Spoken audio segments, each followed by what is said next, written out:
calling to say I...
What is up, fight fans? Que pasa, muchachos y muchachas? What is happening? Jim Greasehover, call me Grease. It is MMA Weekly's live coverage of UFC 325 live and around the world on MMA Weekly's YouTube. And of course, you know what it is. Hit that sub, that bell, so you know when we're coming your way with more content like this. And of course, come on in, say what up to your boy in the chat. We got 325 banging from Australia. Alexander Volkanovski, the newest version of Volk. I mean, I love Volk. How do you not love Volk? Everybody loves Volk. Anyway, Diego Lopez too tonight. Of course, hookers on the card. You got some fireworks, and you know, with a pay-per-view last week, here we are again, just a week later. And I don't know why I'm already having trouble. Like, it already went out, and I gotta like hop back in there again. Come on, man. What are we doing here? What are we doing? What are we doing? Let's roll. Anyway, Jim Greasehover, call me Grease, G-R-I-E-S, at Jim Grease _ on social media. Give me a follow. Make you holler. Follow us on MMA Weekly as well. All those social media platforms. We got some big stuff happening this coming year with the UFC, with combat sports in general, and we're excited with all that. And we started, of course, with back-to-back pay-per-views. And then, of course, coming up in March and April, it's going to be dope AF. Think about March and April, right? UFC 326 in Las Vegas. UFC 327 in the MIAO. Steady slanging yayo. You know what I'm saying? Ayo. Every day I'm hustling. Rick Ross, you know what I'm saying? So it's going to be a lot of fun. Back-to-back Vegas and Miami, back-to-back months. Start saving that money now. Get that road trip cash going. Get the kitchen pass going. Whatever you need to do to make those two trips back to back, because that's what life's all about. People and experiences. With all the nut jobs and all the mayhem in the world right now, get these experiences in while you can. Go to UFC fights while you still can. Who knows with this world we're living in, what's going to happen moving forward. But I do know this. UFC fights live are still the best way to spend your money. And Vegas and Miami are the two best cities in America, period, point blank, end of story. So, hey, I mean, you know, just don't let these gray hairs fool you. You know what I'm saying? And I don't know why I cannot get this to show the fights. Give me a second here. I am just getting, and this is the thing about, you know, like you're live. You know what I mean? We're live right now. What am I going to do? I'm sitting here with a camera in my face and a microphone, and I'm sitting here going, hey, if things just don't go right, here we go. Watch now. Stream. Maybe that'll be nice. It'll work, right? That'd be dope. Anyway, I don't know. I digress. But I'm very excited to be here, as always, on MMA Weekly. I've been here for 6 years. MMA Weekly, 20-plus years. The largest independently owned MMA website in the world. And there's an ad right now. So I apologize if anything's happening in the fight and I'm not there yet. But these things be happening when you try to watch UFC. It's the walkout. So Tai Tuivasa fight walkout. You know, I mean, Tui with the shoey, Scott. We got to love this, right? I mean, think about this. He's in Australia. he goes, and who cares whether he wins or loses? He's one of those dudes who's making a bunch of money regardless. And it's always fun to watch him fight regardless. The world stops. You want to see somebody go to sleep, which will probably happen. Taliesin Teixeira is the opponent tonight, Scott. But when I think about Tui, I think about the shoey, Tai Tuivasa, and it's one of the grossest things I've ever seen. When we were in college, you did shit like that. I mean, there were some crazy ass things that were happening in college with regard to drinking beer out of different things and whatever, and people were just nuts. But anyway, Tui the shoey, not so bad. I mean, you take a dirty shoe off of someone and drink a beer out of it. I mean, worse things have happened, right? And they do say that just right here. Where am I at? Let me just do this because I'm done recording my intro. But just this guy right here, they say that this right here is dirtier than a toilet seat or the bottom of a shoe. So we're sitting here with this on our face all day. I think we can drink beer out of a shoe and safely assume we'll be all right. And look, he's still here. You know what I'm saying? Think about this, right? Teixeira's got 8 first-round finishes, man. 8 of them. Finished all 8 of his wins. 7 KOs for this dude.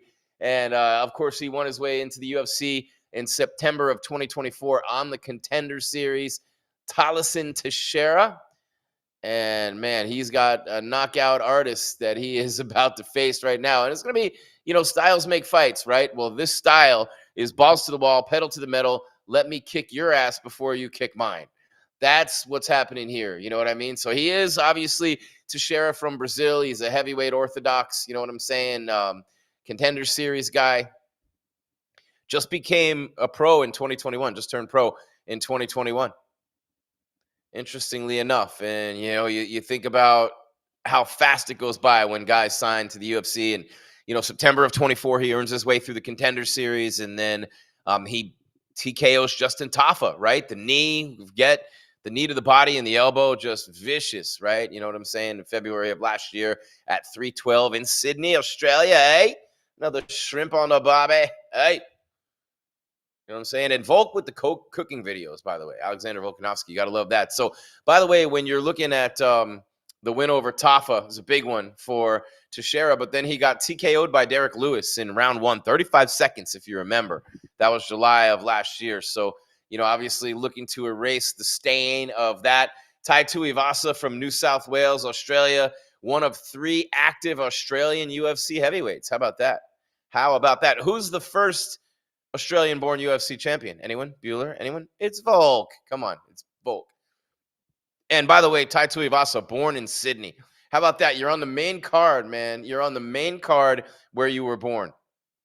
I mean, I've never been on a main fight card where I was born, but I'd imagine it'd be pretty awesome. I was just talking to my guy, former UFC fighter, by the way, Parker Porter. I was talking to him the other day. He's a BKFC guy now, doing main events in BKFC, and he lives in Connecticut, my home state, and he fights at Mohegan Sun right there. And I'm like, what's it like to headline a sold-out arena in your hometown, man? Well, Volkanovski's doing it tonight. Tuivasa looking good right now. Fiziev and Ruffy coming up next. Hooker and Saint-Denis. How about Benoit Saint-Denis? Big favorite in that fight. Remember when he got starched by Poirier? The hype train got just eviscerated by the diamond.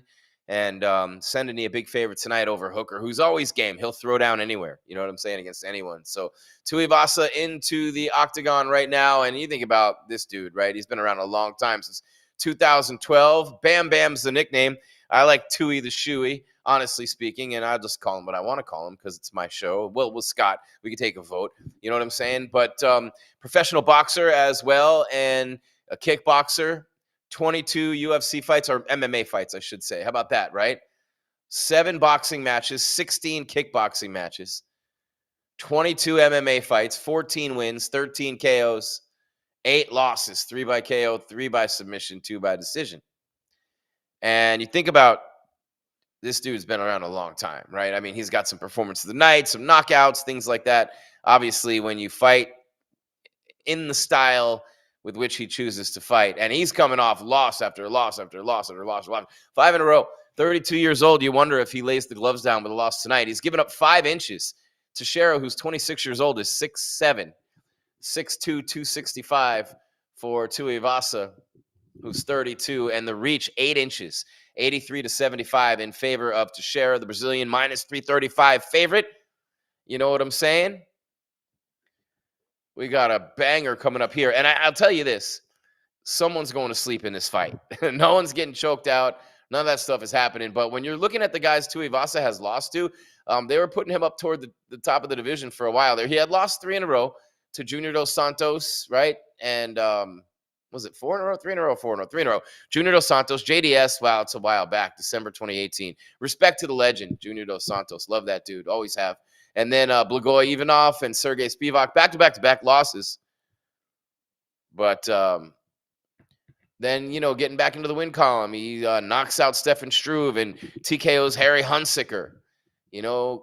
KO's Greg Hardy, which instantly makes you one of his favorite people in the world. Augusto Sakai bit the canvas, losing by knockout. Derek Lewis, KO by elbow. And then, man, oh man, it just went downhill from there for Tui. It just went downhill from there, man. Cyril Gahn, KO. Sergey Pavlovich, KO. Alexander Volkov, submission Ezekiel choke. Marcin Tibura, technical submission rear naked choke. And Jairzinho Rosenstrike, split decision. Another loss. And it's a shame, because he was really on a roll. Mark Goddard is the ref, our second fight of the night. Man, that ring girl's hot. Let's go. Round number 1. Give me a second, Scott. I will be ready. Man, Teixeira, I almost said Almeida. And look, Tuivasa's got the big guts. Start the clock, Scott. Round 1 underway. This heavyweight banger. Someone going to sleep. Tuivasa bum rushing in real quick. Better be careful. Those long meat hooks of Teixeira. And already Teixeira's got a takedown. How about that, man? I mean, and Tui just literally walked right into that. What's up, everybody in the chat? By the way, hit us up with a roll call. What's your name? Where you be? Who you be here for tonight? The handsome ball guy, or is it UFC 325? I think it's a little bit of both, but right now, Teixeira taking it to Tuivasa, the number 15 and number 12 heavyweights in the world, getting it on here at UFC 325 in Australia. And, oh, man, a whole world of hurt right now for Tai Tuivasa against his opponent, Talison Teixeira. And look, this dude's only got 1 submission win. He's not in there trying to choke you out. But this is the longest fight of his career in the UFC, which is absurd.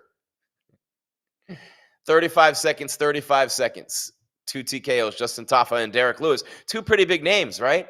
And so now he gets a shot against Tai Tuivasa. And look at him showing off a little bit of the takedown there, a little bit of grappling, getting it going. Let's go.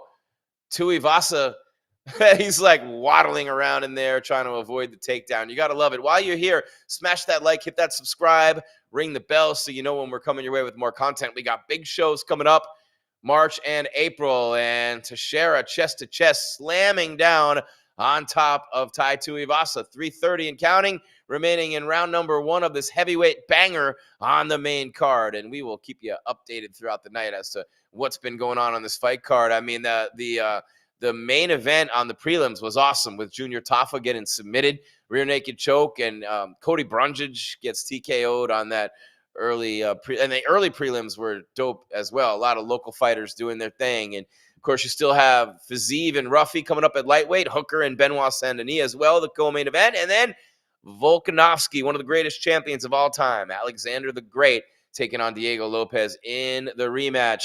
Will this fight go the distance? Yes is at plus 700 right now. Live action. Let's go. Get it in. I have faith. Ye of lots of faith. Jim Greasehaber, call me Grease on MMA Weekly. This is a dry humping at this point for Teixeira. I hate it when heavyweights just like lay on each other and they're gassed out and they're tired. And it's just like, yo, like, you know what I mean? Are you guys going to spoon or are you going to fight? You know what I'm saying? That's what I would like to ask these guys. If I'm at a safe distance, I'll ask them that. So come on in. We got some good people. Yeah, the round timer. There it is. The round timer's up, guys. Come on into the chat. Say what's up.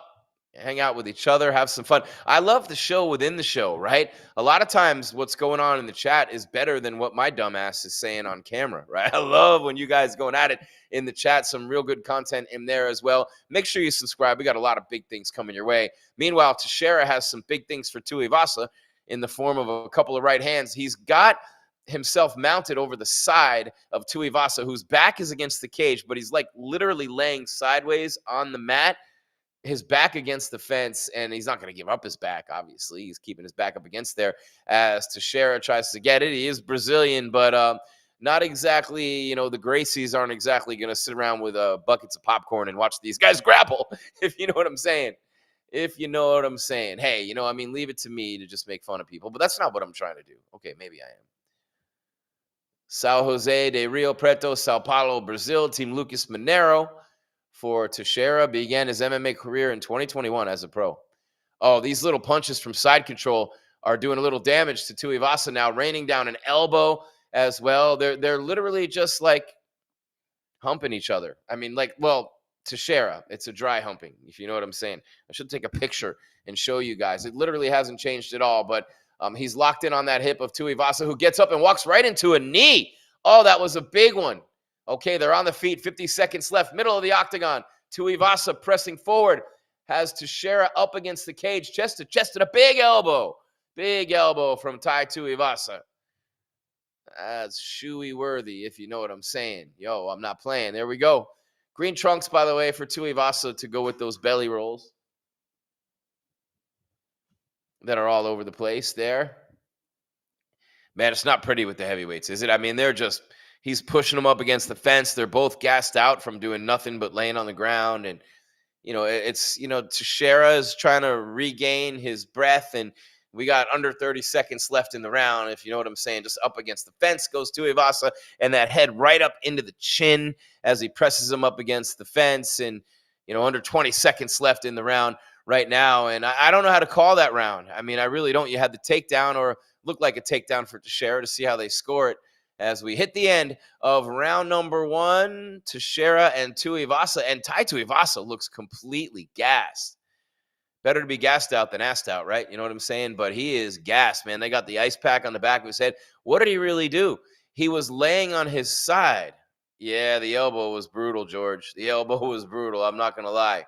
The side of the nose on the right side of Tuivasa is ripped open a little bit from the elbow that he ate from Teixeira. I'm looking forward to seeing the replay. And I would love to see a few less Landman promos, please, with 160-year-old Billy Bob Thornton. Can't find anything better to watch than that. Actually, it's a good show. I'm just talking shit. It's actually a good show. Allie Larder's in it, and she's not bad. Just saying. Here we go. The big spider and the spider web tattoo on the chest of Teixeira. Different type of dude. Go, Scott. Round 2. Here they come. Tuivasa instantly charges out and takes the center of the octagon. He might gas out from doing that. He better be careful. As that round number 1, I'll be anxious to see what some of the MMA media, UFC media, has for a score from round number 1. I'd say 10-9 Teixeira in round 1, but we'll see. They start, they throw them up there on the screen during the pay-per-view of the UFC. Meanwhile, smash that like, hit that subscribe, hit the bell so you know when we're coming your way with more content. Thank you so much for being here. MMA Weekly's live coverage of UFC 325. Jim Greaseover, call me Greaser. Me and my blinged out teddy bears hanging out tonight. You know what I'm saying? It's a big fight card, and the world stops in Australia. The building's huge. It's just an awesome experience. If you've never been, I highly recommend it. Some incredible experiences in this life through the fight game. Fight Island, the White House coming up, be amazing on the 250th. Oh, Tuivasa charging forward with the right and then an elbow. Teixeira trying to use that jab with that 8-inch reach advantage to keep Tuivasa off him, who's literally just charging in full speed.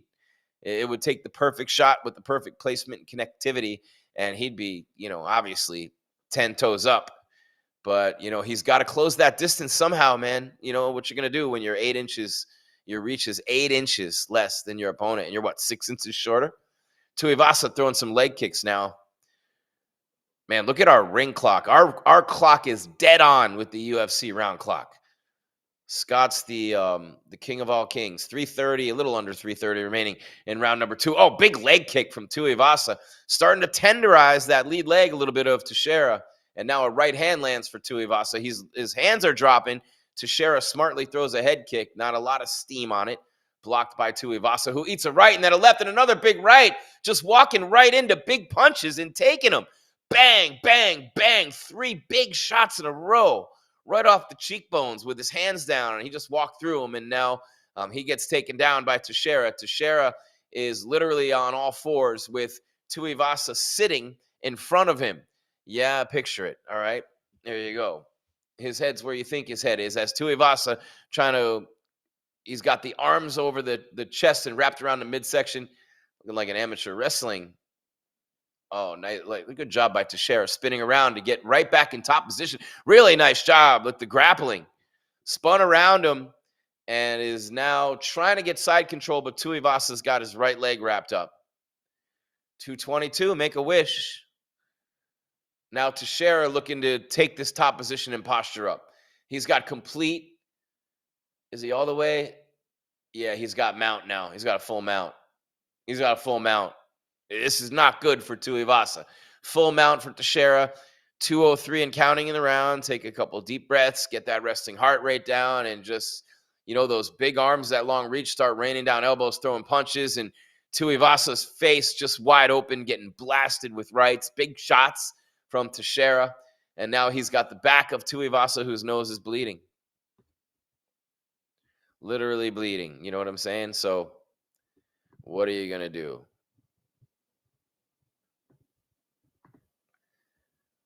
Minute 30, just about, left in round number 2. MMA Weekly's live coverage, UFC 325. I am Grease. Pumped to have you with me here tonight, as always. Tai Tuivasa and Teixeira. Under 120 left in round number 2. Teixeira just in that top position. He's got the back of Tuivasa just mounted. They're on the ground. And now Tuivasa gives up again, full mount to Teixeira. And we'll see what he does. Got a minute left, but you don't want to sit here and wait too long. You got to get to work. You know what I'm saying? You got to get to work. Elbow straight down from Teixeira. He's in control. I mean, if it holds the way it is right now, you'd have to think he's up 2-0. I mean, you would, right?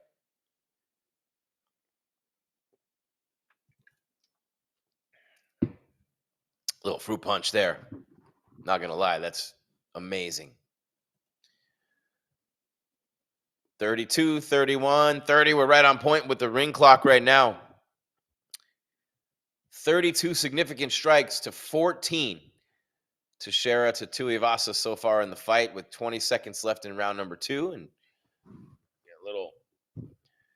my soundproofing's starting to come down on me over here. Oops. There we go. 10 seconds left in the round. Teixeira, full mount, looking to rain down some blows on Tuivasa, but Tai holds his arms there, and they literally just hug it out to end the round. So begrudgingly, I'll say 2-0 to Teixeira, but yeah, me too, bath salts.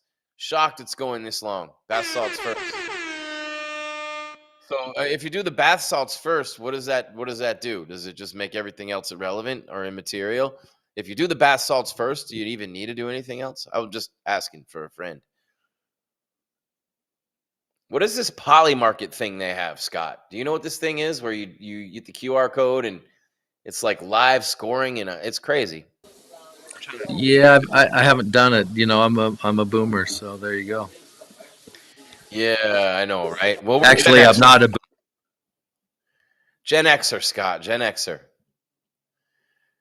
The drinking out of garden hoses, smoke-filled cars. Don't burn the house down. Don't come in before it's dark, but you better be in when it's dark. They don't even know. Not good for Bam Bam. Yeah, he's down 2-0. Appreciate you guys being here, by the way. Throw us a sub if you don't mind. We appreciate you. This community's tight, and I'm really excited. Round 3, start the clock, Scott. Let's go. Tai Tuivasa and Teixeira on MMA Weekly. Jim Greasehaber, call me Grease. Tuivasa smartly going back to the leg kicks that he was using earlier in the fights. Tenderize, man, does 2 things. Number 1, it obviously causes pain, and then eventually when they step forward on that leg, it's going to buckle, right? Number 1. But more importantly, you're taking away power from the lead leg. Every time they land on that leg, the power transfers from the back leg to the hips, through the hips, for a punch, for a kick, for anything. And if that lead leg is compromised in any way, you're losing power with every form of your striking, and it just makes it a miserable experience in general. 4:20 left, which is what I want to do after watching this fight. Come on, Tui. Throwing bombs. Let's just let them go. These 2 guys need to realize who they are. They have an identity crisis. These are bar brawlers, and you're in Australia. Get after it. Let's go. 4 minutes left in round number 1.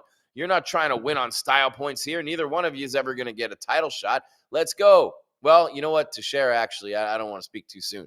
This dude actually could, especially in the heavyweight division right now, and he's he's got to pass this test after the Derek Lewis loss. That was the hype train derailed, as the Black Beast has been known to do, right? As the Black Beast has been known to do. Love me some Derek Lewis. You guys know if you watched last week. Dun dun dun dun dun. Man, last week's pay-per-view was awesome, wasn't it? 3.5 minutes, by the way, under. Patty the Batty showing that he is a baddie, taking huge damage. Sean O'Malley back in the win column. Waldo Cortez Acosta as Teixeira eats a left hook from Tuivasa and a big right hand coming in behind it. Oh, Teixeira's big time wobbled. He doesn't know where he is right now. 3:04 left in the fight, and he's up 2-0. This is where Tuivasa is so dangerous. Now they're just trading bombs, and Tui's eating huge shots like nothing. Literally like nothing. Unbelievable. Like the dude you grew up with who's like, punch me, bro, as hard as you can. Oh, Tuivasa with a right.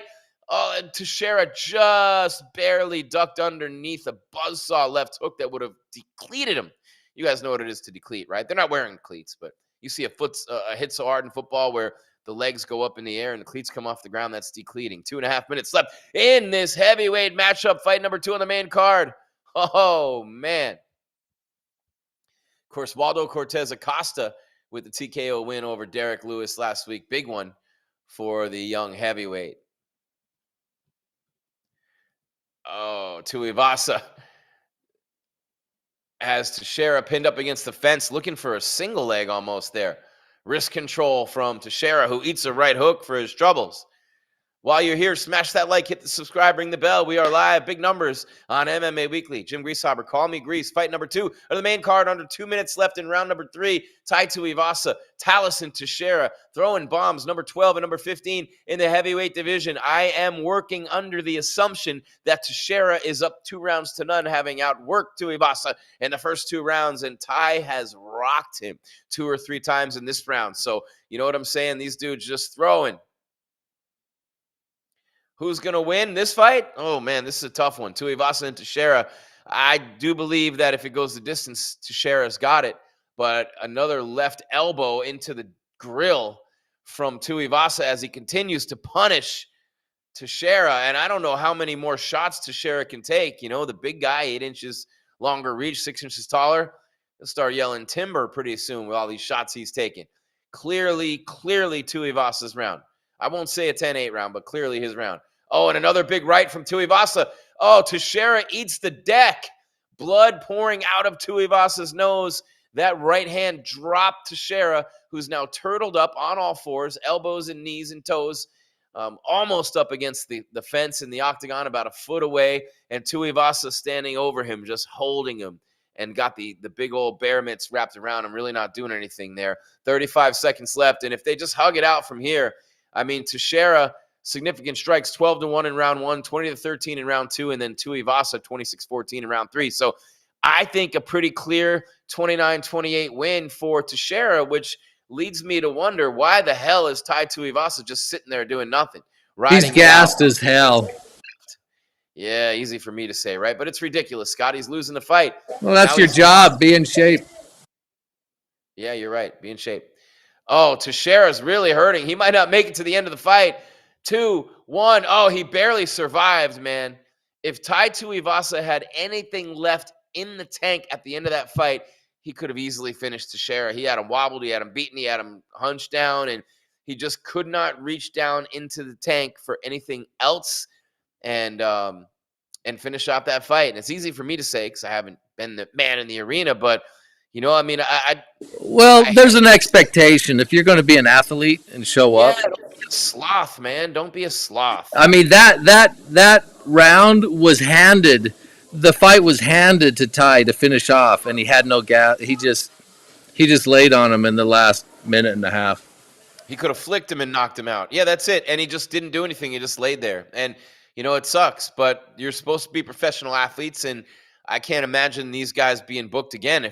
Nobody gets knocked out. This was when you're putting this fight together, and styles make fights, right? The matchmakers. And I was like, hey, I think Teixeira would be a good matchup for Tuivasa. Oh, they both strike. They both love to knock people out. Yeah, that's going to be a fight where if someone's going down in the first or second round, you always run the risk of a sloth fest. You always run the risk of two Jabba the Hutts in the middle of the octagon just rolling around with fat rolls everywhere with each other. And Teixeira is not fat like that, but Tuivasa obviously is. But for those guys to call themselves professional athletes and to be in the octagon just laying there, do you know how many people would give their right arm to fight in the UFC? Do you know the opportunity you have? And you're sitting there just laying there for a minute and a half, man. Don't book these guys again. I don't want to see them fight anymore. If neither one of those guys ends up in the octagon again, it won't bother me. But Scott, the bigger story here is this is a gatekeeper matchup for Tuivasa. This was supposed to be a knockout win for Teixeira. Instead, it's a disaster on his run and his ride toward the top. But did he do enough to get the win? I think it's 29-28 Teixeira. Let's see. We go to the judges' scorecards, and Buffer is ready to roll. All three judges score it. Is it 29-28? Gotta be Teixeira. Yeah, 29-28 Teixeira, just like I said. I mean, that was an easy call. I'm not sitting here trying to pat myself on the back for calling that one. That was very easy. Unanimous decision. He continues. You know, obviously a loss there would have been devastating for him on the heels of the Derek Lewis loss. So you lose to Derek Lewis. Now you beat Tuivasa, and you're right there dangling in that purgatory in the heavyweight division. Are you going to be a contender or are you not going to be a contender? Are you going to beat all the gatekeepers on the way up? You know, I mean, look, it is what it is. It's the way that it goes in the UFC. You got to beat those guys on the way up. And I don't know. I mean, I wouldn't be talking if I were him at all right now because that was not an impressive performance. He easily could have had the knockout earlier in the fight against Tuivasa. But, I mean, again, when you're up in that octagon and the lights are bright and you got 260-pound dudes just leaning on each other, you know, you can get winded pretty easily. But Tuivasa walked into the takedowns in that fight. And again, he just, come on, man. How many fights do we have to see this dude fight anymore? You're going to tell me, and I'm sorry, Tai Tuivasa, God forgive me. I hate to do this, but I have to. It's my job. What are you doing, bro? 5 losses in a row. 5 losses in a row, and you just lay there for the last minute and a half in the 6th fight. That tells me you don't want to be there. I think Thoth makes a good point. If he doesn't have to cut 30 pounds, but if you're a pro athlete, you shouldn't be gaining that much weight to have to cut 30 pounds. Yeah, I'm the wanker talking bad about him, whatever you want to call me. But I'm not talking bad about him. I like Tai Tuivasa, but you're a pro athlete. You're a UFC fighter. You've lost 5 in a row. You're in your home country. For God's sake, have some pride, man. Have some pride. Show some life. Show some spark at the end of the fight. You lost 5 in a row. It's probably your last one in the octagon, and you're just laying there, man. You're just laying there. Yeah, it was Ty's fight to win. He dropped the ball. Scott. The last minute and a half of that fight, he could have knocked him out at any point in time if he had anything left. Easy knockout. It was right there for him. Right there. And, you know, if you look at him and the guys that he's lost to, it sounds like I'm shitting on him, but he's lost to Cyril Gane, Sergey Pavlovich, Volkov, Tybura, Rosenstrike. The first 3 of those guys are top contenders. And the next 2 are top 15 guys, you know. And you're right, Becca. I wouldn't jump in the ring, but that's not my job. My job is here, and I take, we take a little bit of pride in it. Yeah, you want me just to sit here and not say anything for the last 10 minutes of the show? That's what he did. Hey, I'm getting paid regardless. I'm just going to sit here and do nothing. And look, you guys can think however you want about what I'm saying, but it's true. My job is to tell it like it is. And what it is he did nothing in the second half of the last round of that fight when he had lost 5 in a row. And not for nothing, right? He had a real shot at the end of that fight. He fought his way back, right? Thank you, Dragoborn. He fought his way back, Scott, from disaster. He fought his way back from being down 2 rounds to none. He put together a real nice 3rd round until that last minute and a half, 2 minutes. He just couldn't finish the job. And, you know, maybe if he lost 20 pounds of fat around his stomach, he might be able to finish a little bit long. Easy for me to say, but look, you're paying your hard-earned money, man. Those fights are expensive. AF to go to. It's expensive, right? People are paying big money to watch these fights. He's getting paid big money by the UFC to put on a performance that you would expect of a professional athlete, which that was not. It was not for round 1. It was not for round 2. And the last 2 minutes of round 3.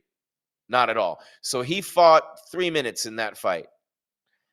That's it. I'm not going to sit here and shit on the guy all night, but look, it's my job. I'm telling it like it is. He just didn't show up to fight, and he had lost 5 in a row. I'm cutting him.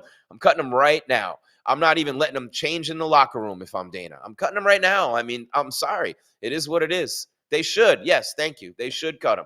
And I should have opinions, by the way. If I didn't have opinions, what fun would this be? You just want to sit here and listen to someone who's boring and never says anything? No. Have fun. Disagree with me, agree with me, hate me, call me bald, call me fat, call me whatever you want. I don't care. Yeah, Tai been cutting corners. And I really like the guy. I've interviewed him. I've known him for years. I like him. He's entertaining. He's fun. You know, I mean, maybe he should just do a shoey tour and get it over with now. I mean, just do a shoey tour. I don't know. And he's made a nice living. He's made a nice career for himself in the UFC, but 6 losses in a row now and going out like that in your home country, man, just not caring. I don't know. You're right. And Scott got me going on this, and I appreciate you doing that, Scott.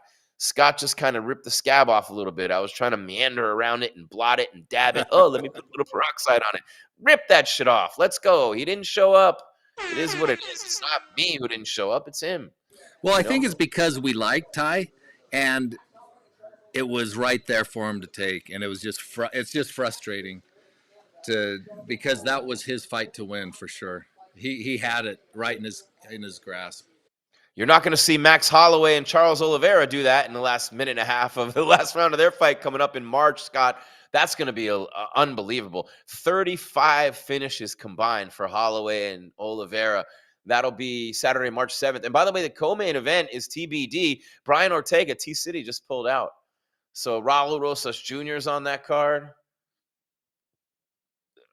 Let's see Rob Font get back in there. But Max Holloway and Charles Oliveira for the BMF. That's, you know what I mean?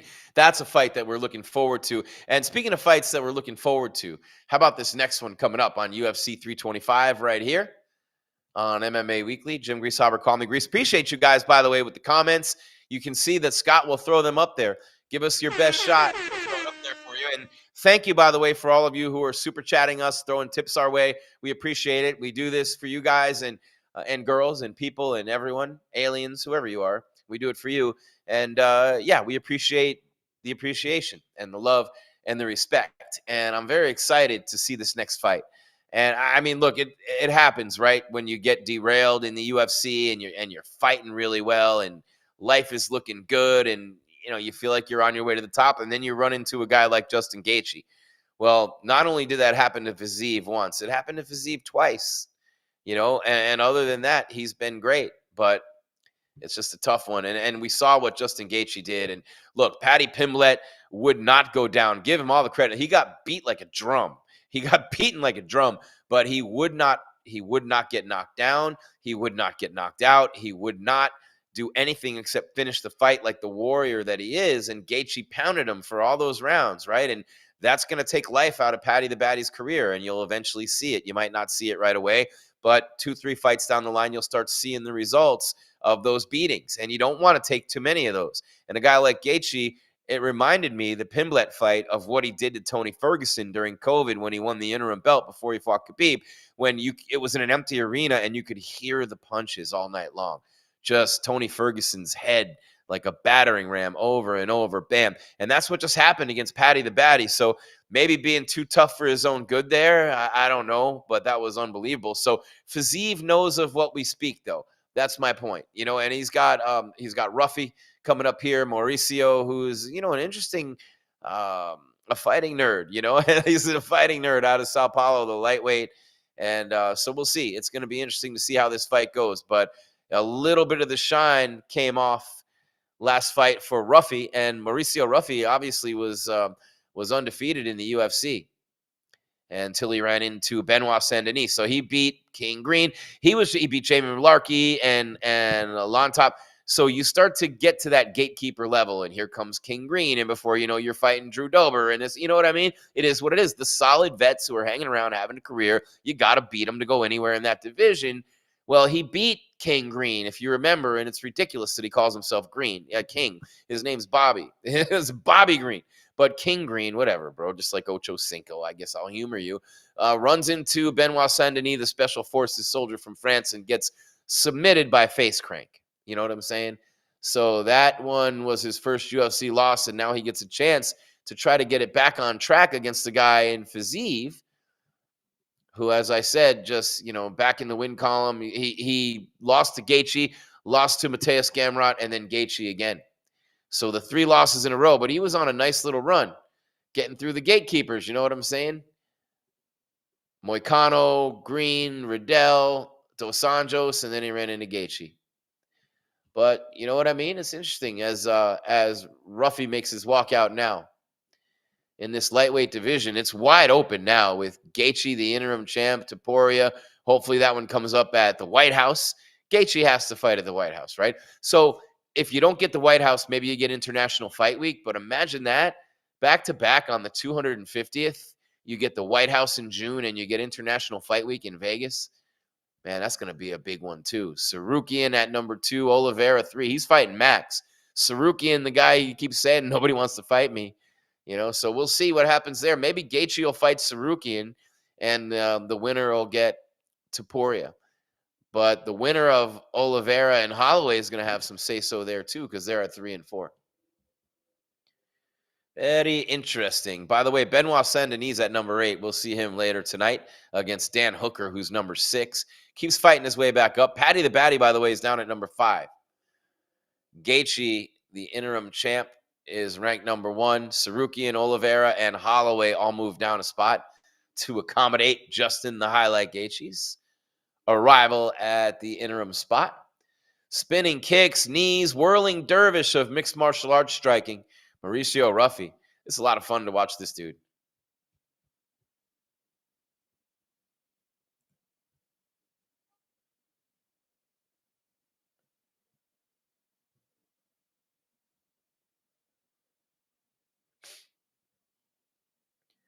All right, let's see.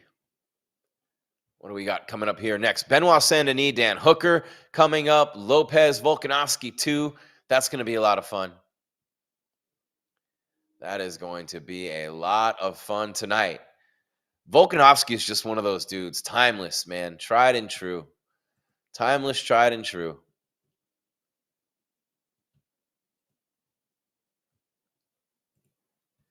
Of course, he's got the hat on, Fiziev, like the Khabib hat. Not really the Khabib hat or the Merab hat, but a lot of fun, man.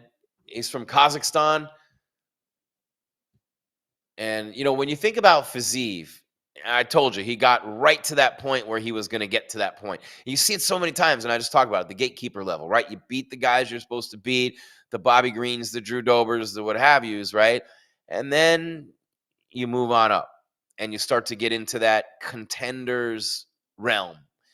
And it's what you do there that determines your ultimate success or failure in the UFC. Are you going to be just a solid vet who has fight after fight, make some money, have a good career? I don't know. Are you going to actually have a shot to do something big? And 8 wins by knockout for Fiziev, but he's got to win this fight. For sure, he's got to win this fight to have a shot to get back to where he wants to be. And again, the rankings, he's got some work to do to work his way back in. And Ruffy, by the way, is 14. He's ranked 14.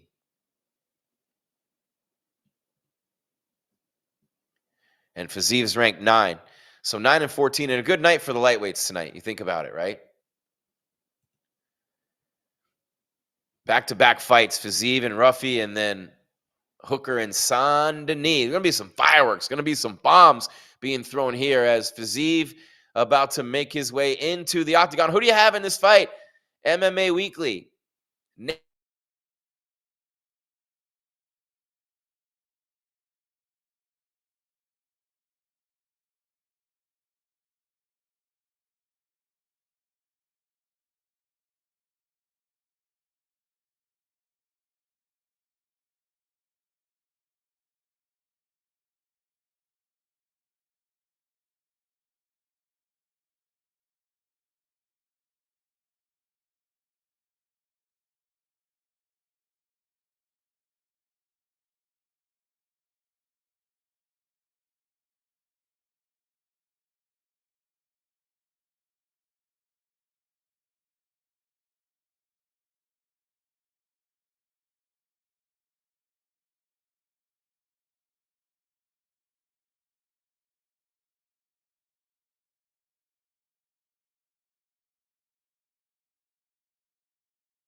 Hold on 1 second, Scott, okay? You're live now. Okay, there we go. Okay, if it happens again, I will get on that other network. Sorry, guys, we're obviously live and we're streaming and things happen. You know what I mean? As you're streaming live and signals change. But I'm Jim Greasehaber. Call me Grease. It's MMA Weekly's live coverage. UFC 325 from Australia. Mate, you know what I'm saying? I've always wanted to go there, especially for a fight card. Remember when Ronda fought Holly and her 93,000 people? Fiziev, they're about to start. I gotcha. I have it on, Scott. So they are staring at each other across the octagon. Fiziev and Ruffy, big matchup in the lightweight division. Number 9 and number 14 looking to climb their way and solidify themselves as top 10 fighters. Ruffy's got a few spots to climb with a win and start the clock. Fiziev looking to erase the stain of that 3-fight losing streak. And he is wearing the black skin tight, almost like the boxer brief looking trunks, whereas Ruffy's got the white trunks on.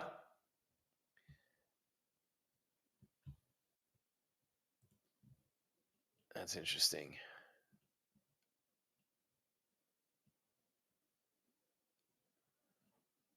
Huh. And of course, Mauricio de Lima Santos is his name. And he's got the Santos on the trunk still. So approaching the 4-minute mark of round number 1. This is going to be a lot of fun, this fight.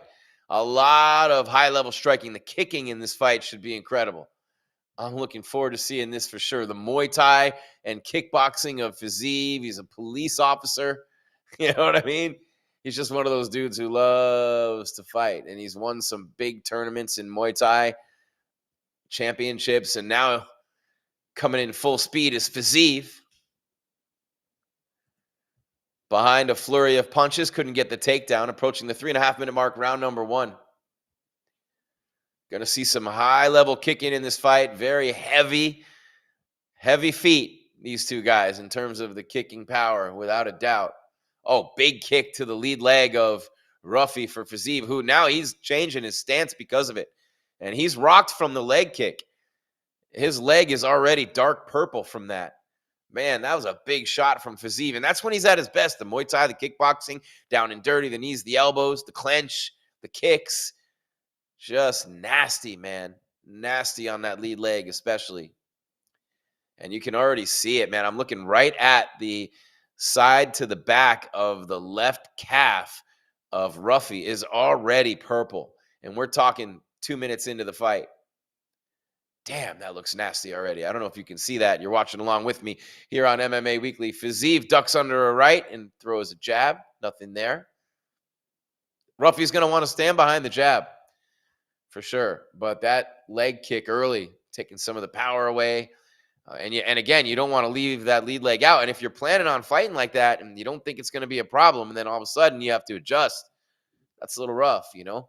As Fiziev continues to push forward, back against the fence goes Ruffy. 2:20 left in round number 1.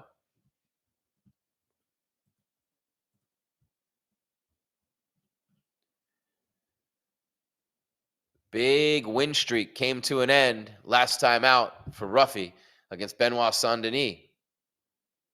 Center control, 56%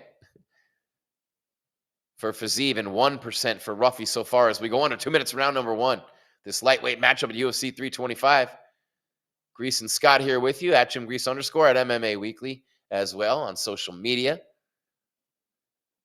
Both fighters light on their feet, a lot of bounce. They look the part, right? They look exactly how you think they would look. Very super high level fundamentals from both guys, and a right hand lands from Fiziev. Fiziev right now, live odds projected at 70% that he'll be the winner. Oh, he caught the head kick from Ruffy, threw the leg down, didn't even do anything else, just threw the leg down. Like, come on, bro. So Ruffy's obviously taking a step up in competition these last 2 fights with Saint-Denis and Fiziev. Those guys are kind of like the top 5 to 10 guys. And, you know, you work your way through that and you start getting toward the top, toward a title shot. But either one of these guys could fight their way into that conversation with a couple of wins. Ruffy, though, he's got a big height advantage, big reach advantage. He's got to start using the jab because he can hit him from secondary distance, and Fiziev can't hit him from there. So that's a good place to start. Yeah, Lopez did catch Volk late, Demon Slayer, in that first fight. Good point. And he went into that fight thinking he was going to land that KO shot. And he felt like he had that opportunity and it was going to be there. And then when it wasn't there, he didn't really adjust. A lot of people think the adjustments made by Lopez will be the reason why he beats Volk tonight, because it was the guile, it was the gamesmanship, it was the mental game of Alexander Volkanovski as much as anything that won that first fight. And obviously that's real. I love Volk's videos too. He's out there cooking on the outback at his farm on stumps and rocks and shit, making his own fires. I love Volk. He's a cool dude. Always been a big fan of his. I didn't like him for a long time. As we hit the end of round number 1, Fiziev and Ruffy, I didn't like Volk for a long time because he kept beating Max Holloway, and Max is my guy. Love Max. Always loved Max. Who doesn't love Max? Who do you guys have in the BMF, by the way? Max or Charles Dubronx Oliveira in that BMF fight coming up? And do you think Conor McGregor should fight on the White House card? What do you guys think is going on here, man? The notorious Conor McGregor swears he's coming back 100% Conor McGregor. He's ready. He's putting up training videos, and Dana's just dancing around the topic saying no. And, are we really going to have no John Jones at the White House? No Conor McGregor at the White House? All Trump has to do is tell Dana he wants McGregor there, and he'll be there. As we look at some of the highlights, and a nice head kick from Ruffy to Fiziev that was partially blocked, but a partially blocked head kick, right? It's not still a head kick, 70% of one. Anyway, getting set for round number 2. Shouldn't John Jones be on the White House card? What would be more American than John Jones doing coke on the White House lawn? Seriously, if you think about it, round 2, Ruffy and Fiziev. Let's go. And I love John Jones, and that was a stupid thing to say, but it's funny nonetheless, right? It is. We'll be more American than that. Oh, good Lord. But it's going to be fun, that White House card, nonetheless. I don't know if they're going to let any of us in there in the media or not, but Fiziev coming out a little bit more pep in his step for round number 2. I think they saw something in that corner with the jab. Oh, spinning. Side kick from Ruffy. Saint-Denis coming forward with front kicks and jabs, though, no fear. Commanding the center of that octagon in just about every second of this fight so far against the number 14 lightweight, Ruffy, who just had that big loss to Saint-Denis, who fights next, by the way, against Hooker. Oh, big opportunity there from Fiziev. He popped in from secondary distance with a jab and then back with a 2-3, which is the straight right and the hook, but the left hook, but he was unable to connect. He has to jump into that primary striking range. Fiziev is breaking down the legs, though. That's the thing about Ruffy, is he's breaking down the legs, and Fiziev has to literally jump in to that primary striking distance against Ruffy. He's having a hard time getting in there. I think Fiziev edged out round number 1. That seems to be the consensus from the people whose tweets they're putting up on the UFC pay-per-view screen, which is, whatever. Smash that like, hit the subscribe, the bell. When we're coming your way with more content, it's Jim Greasehaber. Call me Grease on MMA Weekly. Rafael Fiziev, just under 3 minutes left in round number 2. The clock is dead on tonight, Scott. You are literally dead on with this clock. Oh, nice right hand to the body from Ruffy. He needs to make this fight a little bit more Ruffy. You know what I'm saying? Yeah, man. You got the height advantage, you got the reach advantage, but he's and I hate to say this because who am I to call a professional fighter scared, but he's being very careful about getting into that primary striking distance of Fiziev, as I would too. The Muay Thai, the hammer fists, you know what I'm saying? The dude he punches and kicks like an animal. So you get into that primary striking distance, you could be in trouble. And Fiziev continues to stalk him, hunt him down, pushing him back against the cage, just walking forward, stalking. And Ruffy just kind of right now looks like he's waiting for a chance at a counter shot. Oh, spinning heel kick from Fiziev to the head. Just missed him. Oh, man, that was like, I want to say chin music, but that was like life flash before your eyes in a hearse music. Oh, that was awesome. Yeah, some of these athletic moves you see, especially guys in the lightweight division, man, to be, and right now these guys are weighing about 170, after weighing in at 155, and Fiziev pops back in. Ruffy is outstriking Fiziev from distance, though, 21-5, the head strikes. It's a big stat. Hopefully the three blind mice see how they run, are paying attention to this. Under 2 minutes left. Fiziev still so much energy, bobbing and weaving, but nobody really landing a lot. No real damage been done in this fight. Nothing on the ground. Even in the clinch, there hasn't been anything. Oh, and see, Fiziev hopped right into primary striking distance and instantly got a counter from Ruffy. And that's appearing to be what he's doing right now, is timing up the attacks and the sequences of Fiziev and then countering with either a jab or, in the last case, a hook. Under 120 left in round number 2 of a projected 3. Left kick to the side of the body lands partially for Fiziev. Also caught part of the elbow. That's a little brutal too, but that lead leg of Ruffy, he's very concerned about it. He's unable to lean forward and get full power coming forward with that right hand he just threw. Oh, he connected with one there. Fiziev wobbled. He's in trouble. I don't know if that's a knockdown or if he's just disoriented right now, but he got rocked and he's on the ground, and Ruffy came in guns a-blazing trying to get the finish. Now he's got his back. Fiziev's really hurt. Blood pouring out everywhere. Ruffy's got his back. Fiziev somehow gets up. 40 seconds left in the round. I don't know how he's still standing. Blood gushing. He has been pounded everything but out, and now stop the fight, for crying out loud. Finally, they stop the fight as Rafael Fiziev gets bludgeoned half to death by Ruffy. What a performance by Ruffy, man. That ending sequence was crazy. Knocked out Fiziev. That right hand was insane. And, he was coming right at him, ate that right hand, and Fiziev was kind of stumbling around the octagon. Remember DC against John Jones when John Jones kicked his leg out in the second fight in Anaheim? DC's like spinning around. It reminded me of that, but he didn't kick his leg out. Imagine having the presence of mind to kick his leg out. I mean, it'd be unbelievable. But, wow, what a performance there by Ruffy. And so Fiziev, he let his guard down. A huge right hand sent him flying across the octagon. He was coming in on the offensive toward the cage, and Ruffy was waiting, as I had been saying he was doing all along, just waiting for that counter. And he blasted him with a right, and there were no hands up, no anything, just tagged him right here on the edge of the eye. Blood started pouring out right away, followed up with an assault across the octagon, knocked him down, up against the cage, and then pounded him out for the win. Just goes to show you, sometimes it's patience, right? The patience is a virtue. He just was waiting. He was waiting for his opportunity with that counter. And when it came, did he take it. Oh, did he take it. So another one in the books here with UFC 325. Man, oh man. And, it really is rough for Fiziev. He put so much into this fight. He was looking good, looking like he was winning the fight. And every time, man, he was pressing forward, pressing forward, pressing forward. And when he would move forward, he would jump in and out.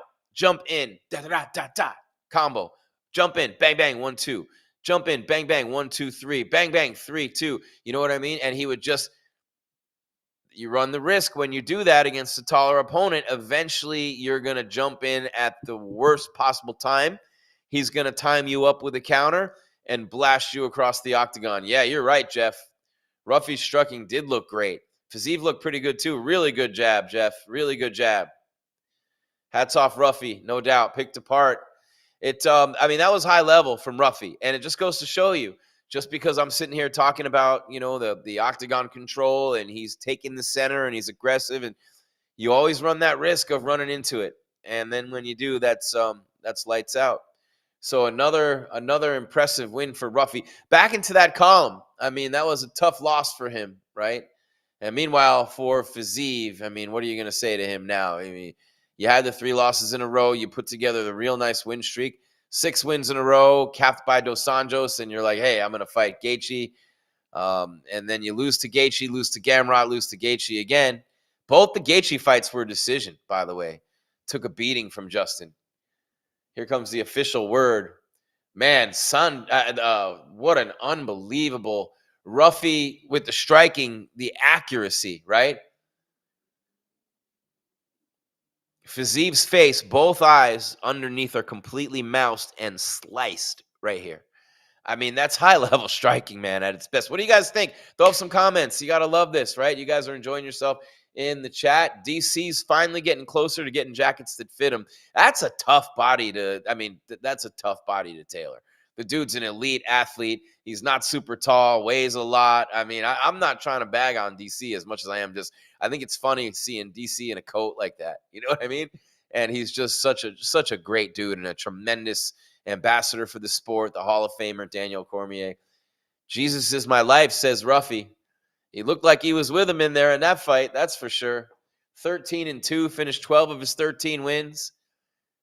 And then after the Bahamondes win for Fiziev, he's right back in the loss column, which now means 4 out of 5 for him. And you just lost to a guy in the bottom 5 of the top 15. He was 14. But Ruffy is a monster in the stand-up, no doubt. But I really think that submission against Saint-Denis, obviously that's going to happen. And Saint-Denis is a beast anyway. So the biggest win of Ruffy's career against Fiziev, he beat King Green. That was his other big win. So, of course, that's a big win of his career.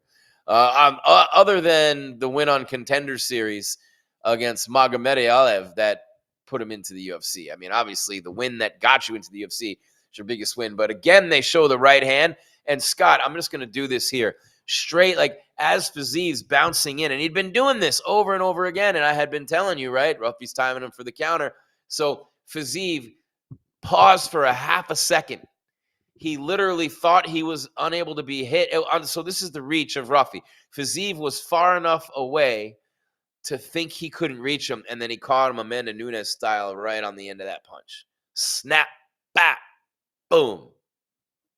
I don't have any more sound effects I can do, but a beautiful punch from Ruffy. And that sent Fiziev stumbling all over the octagon, and a couple more shots put him down, and then you just pound him out. And, man, his face is just jacked the F up.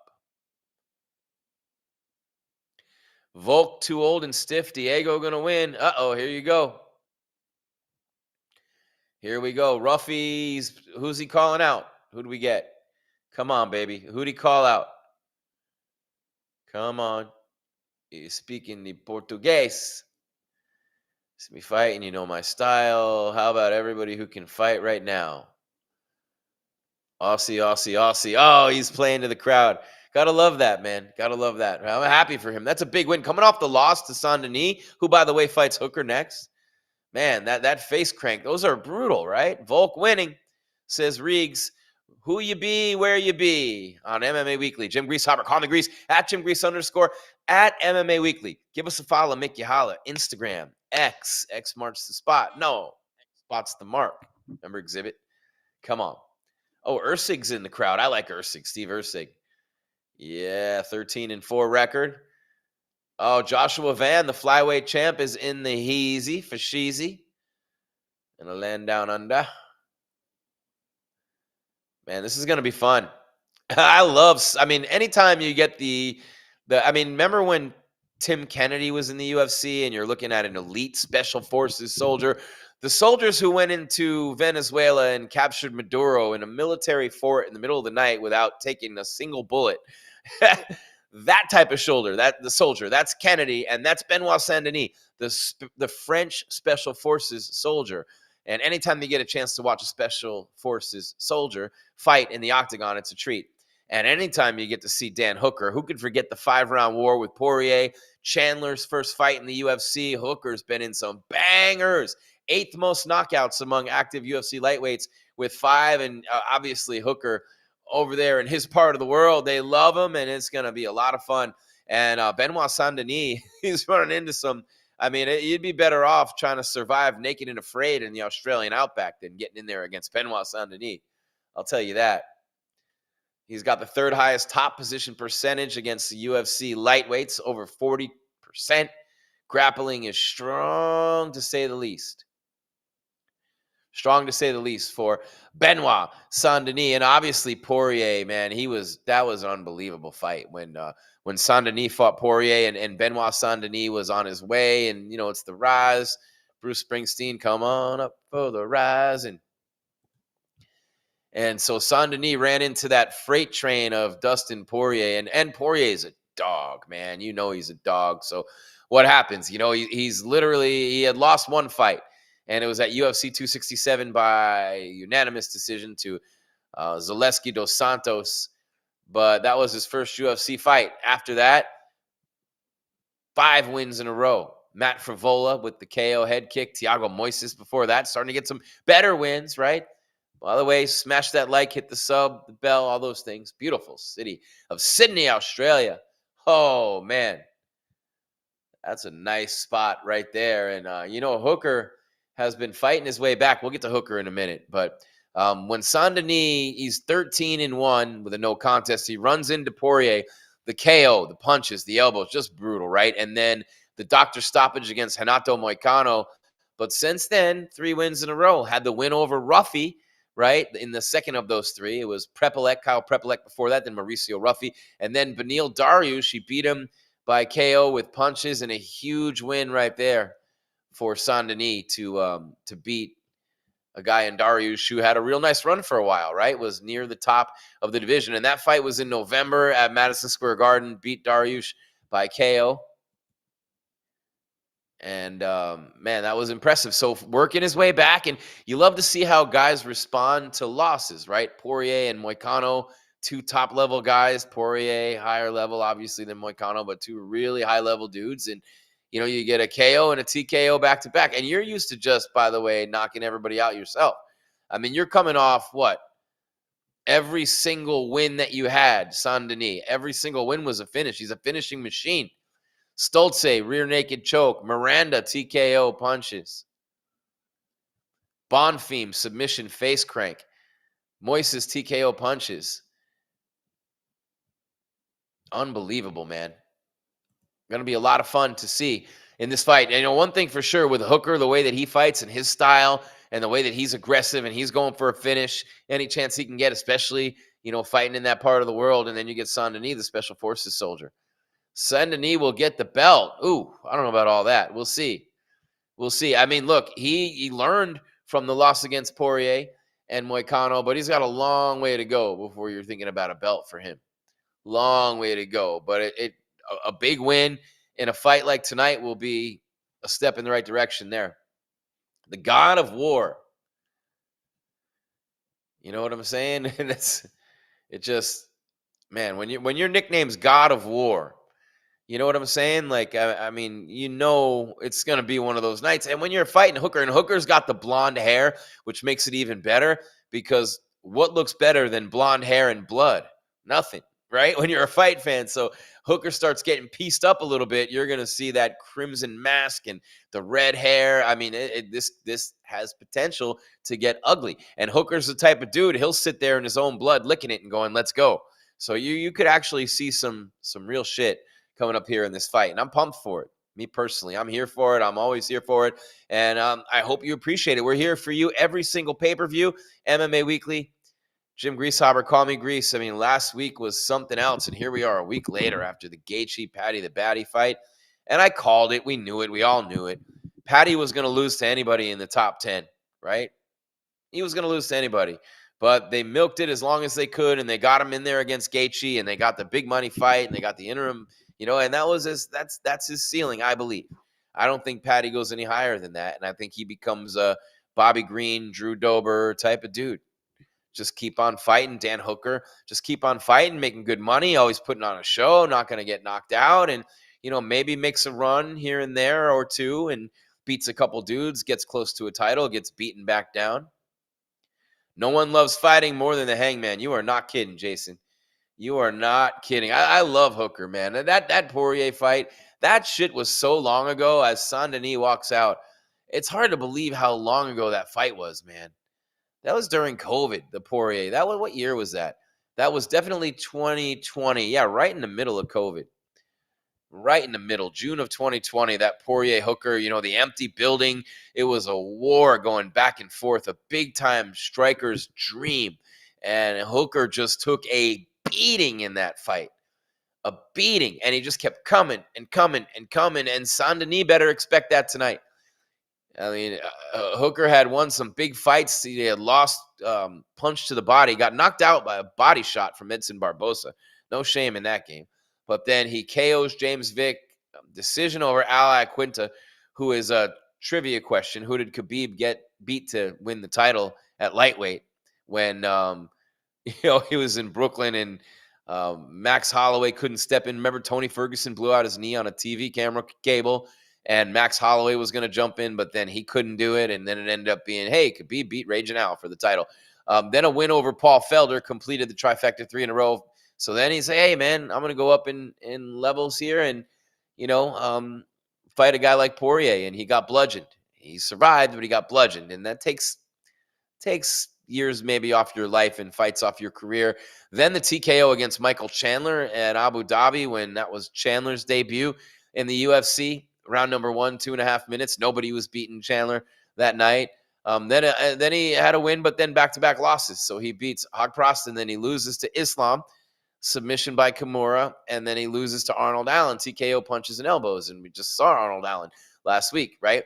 And then 3 wins in a row for Hooker, the last one being against Gamrot, and then he faces Arman Tsarukyan in the main event of a fight night and gets submitted by arm triangle choke in November of last year. So here's Hooker back now. And Saint-Denis making his way to the octagon.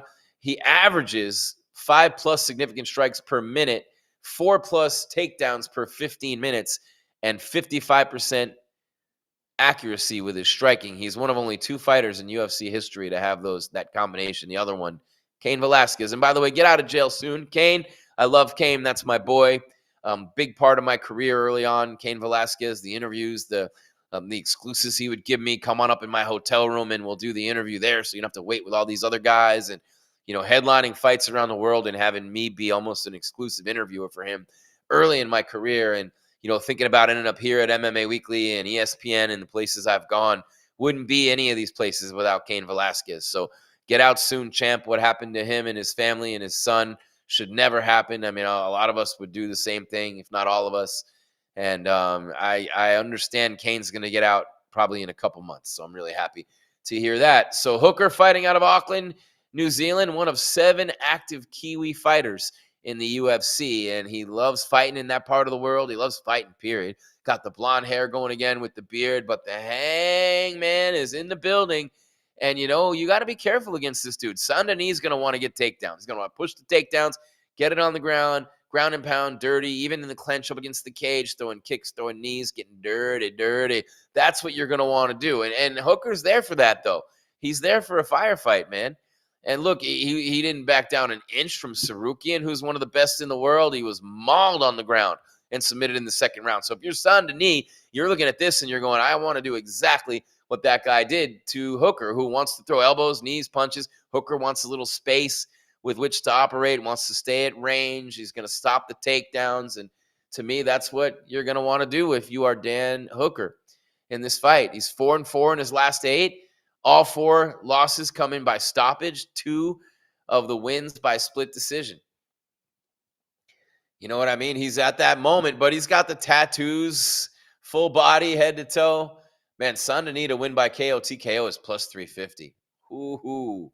But I don't know, man. I mean, by submission, he loves that face crank, and we'll see. Hooker did get crushed on the ground.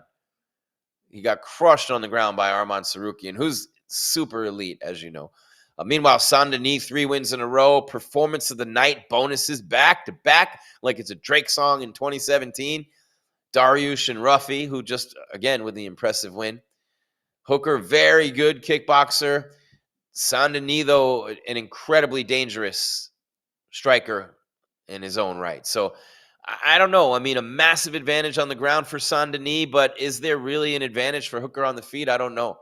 There's an inch in height difference. Hooker's taller, a 2-inch reach advantage for Hooker. But man, I don't know. Takedowns and grappling, huge for Saint-Denis in this fight. The special forces soldier, just looking in those eyes, you're like, that dude has some kills on his belt. There's no doubt about that. There is no doubt. So look, bottom line, on the ground, this isn't even a fight. Hooker has no shot. On the feet, almost about even. So this is not, it just doesn't come down to that, obviously. But Hooker is going to have to be creative and crafty with his striking, as he's always been, to prevent himself from being the 17th victim of Benoit Saint-Denis.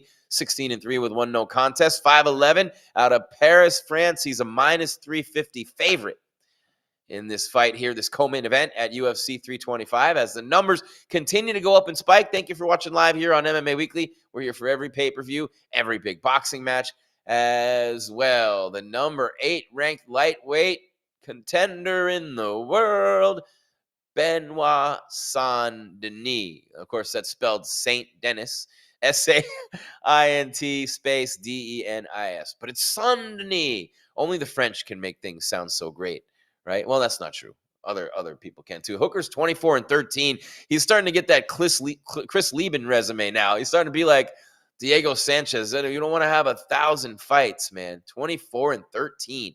Can you imagine 37 fights? That's insane. Number 6 ranked lightweight contender in the world, fighting out of New Zealand. Man, I don't have a good feeling for Hooker in this one. I think he gets a crimson mask. Saint-Denis, I'll be anxious to hear Herb Dean, the ref, how quickly he's going to start going. He's got 11 career submission wins, and all 4 of Hooker's career losses have come by submission. So there you go. I'll get you more on that in a minute. Big lightweight too. Hooker fighting twice in 2 months, cutting all that weight. That could take a toll as well. Started up, Scott, round number 1. Hooker in the white trunks and the black for Saint-Denis with the navy writing in the white trim. Oh, Hooker throwing leg kicks right away. Saint-Denis already tried to scoop that lead leg in a single. Yeah, baby, this is going to be interesting. Saint-Denis already shot for 1 takedown, in on another right away. Up against the fence goes Hooker. Double leg for Saint-Denis. Dumps him down. Textbook. Hooker rolls out of it, and they get back up on the feet. All right. Hooker did not want to be down there this early. And especially you're not sweaty yet. You're not slickery, as I call it. Man, oh, man, they look – I love watching lightweights, man. 45ers and 55ers might be my favorite weight classes because of the athleticism, and there's still some power. Saint-Denis again shooting in for a double. Hooker's going to be relentlessly defending takedowns all night. You know what I'm saying? Trying to take Hooker's legs out from underneath him and put him on his back with those legs up in the air. Like most hookers. 4 minutes left in round number 1. Hooker looks a little bit taller than just 1 inch. He had a 1 inch height advantage. Looks a bit taller than that. I mean, not that anybody would fudge their stats. How about Diego Pavia, the quarterback from Vanderbilt? At the Senior Bowl, they had listed him at 6 feet all year, and he ends up SEC Player of the Year. He's like 5'9.5". He's going to be in the NFL like Drew Brees. One of the best athletes of all time, Drew Brees. To be as great as he was and be the height he was as an NFL QB is just absolutely absurd. You're not even supposed to be able to see from back there. Under 3.5 minutes left, round number 1. Furious action without a lot of things happening. They're chest-to-chest grappling in the center of the octagon, and it's kind of fun, feeling each other out. Let's see how strong you are. Let's see what you like to throw. Let's see how hard you can hit. Saint-Denis follows in a head kick with a double leg attempt. So he threw a 1-2 jab in the right and then threw a kick, a front kick on the heels of that, part of the combo, and then followed Hooker into the fence with that. Now Hooker's reversed it in the clench against the cage. Under 3 minutes left, round number 1. Benoit Saint-Denis and Dan Hooker in the UFC's lightweight division. Number 6 and number...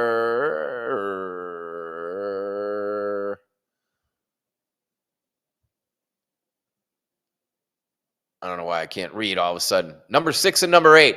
You're looking for the name. It's right in front of your face. There you go. Under 2.5 minutes left in round number 1 of this lightweight matchup. Chest to chest, trying for leg trips and all sorts of things with this grappling. Oh, beautiful job. A hip toss by Saint-Denis. Wow, their arms are just, this is high level. They're feeling each other out. Neither guy giving an inch. Now Hooker's got Saint-Denis in the clench up against the fence. Saint-Denis trying to work his way out. Oh, and he takes Hooker down. It looked like it might have been Hooker who ended up on top, but completing the roll all the way through was Saint-Denis, and now he's got half guard over Hooker in the, not quite the center of the octagon, right around the edge where all the sponsor names are. Like a little bit off the fence, and then you have that one line, and then a little bit further ahead. Yes, where they are. Anyway, hopefully no one slips and risks death. By the way, he finally hit a on the slippery painted on logos. 156 round number 1. First takedown for Saint-Denis, who was unsuccessful his first 4 attempts. And now he works from top position on Hooker, who's on his back. And Saint-Denis got that right arm trying to work it through and pull it out. Hooker curled up in a fetal position under 110 left in round number 1. Saint-Denis pretty much sitting on top of his head with the right leg behind the back. And now Hooker gets up. Oh, Saint-Denis keeping the pressure on, keeps him in the clinch. Hands behind the neck, pulling the face down into the knee. Textbook Muay Thai for Saint-Denis. I don't think it landed flush, because if it did, I don't think Hooker'd still be in there. But, I mean, he's a tough dude, no doubt. Hooker tried to keep him off with the jab. Saint-Denis, relentless pressure. And Hooker, like, jabbing. And, oh, big right from Hooker. Stunned Saint-Denis. 30 seconds left in the round. Big knee up the middle from Hooker. Saint-Denis with another takedown. Puts Hooker on his back in the octagon. Who wins this round with the 2 takedowns? Man, Hooker landed a couple of big shots there. 20 seconds left in the round. Saint-Denis up on his feet with Hooker's got his arms wrapped around his shoulders and hanging down from there as Saint-Denis postures up, looking to land some big shots with 10 seconds left. Hooker's busted open.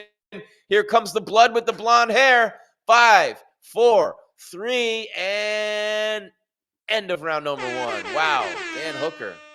Oh. Blood and blonde hair is the best combo ever when you're watching a fight. Remember Rocky and Drago, just the blood everywhere and the crimson mask, or like Ric Flair and Dusty Rhodes in the wrestling ring, or Hulk Hogan with that bleached blonde hair and the blood just everywhere. Kind of reminds me of that. Now, is the blood from Saint-Denis or Hooker? Is that a cut underneath, up above the scalp, underneath the hair for Hooker? I don't see any blood there. Wait a minute. Is Saint-Denis the one bleeding? Let's see. Hooker threw a nice leg kick right up the middle in that round. Ooh.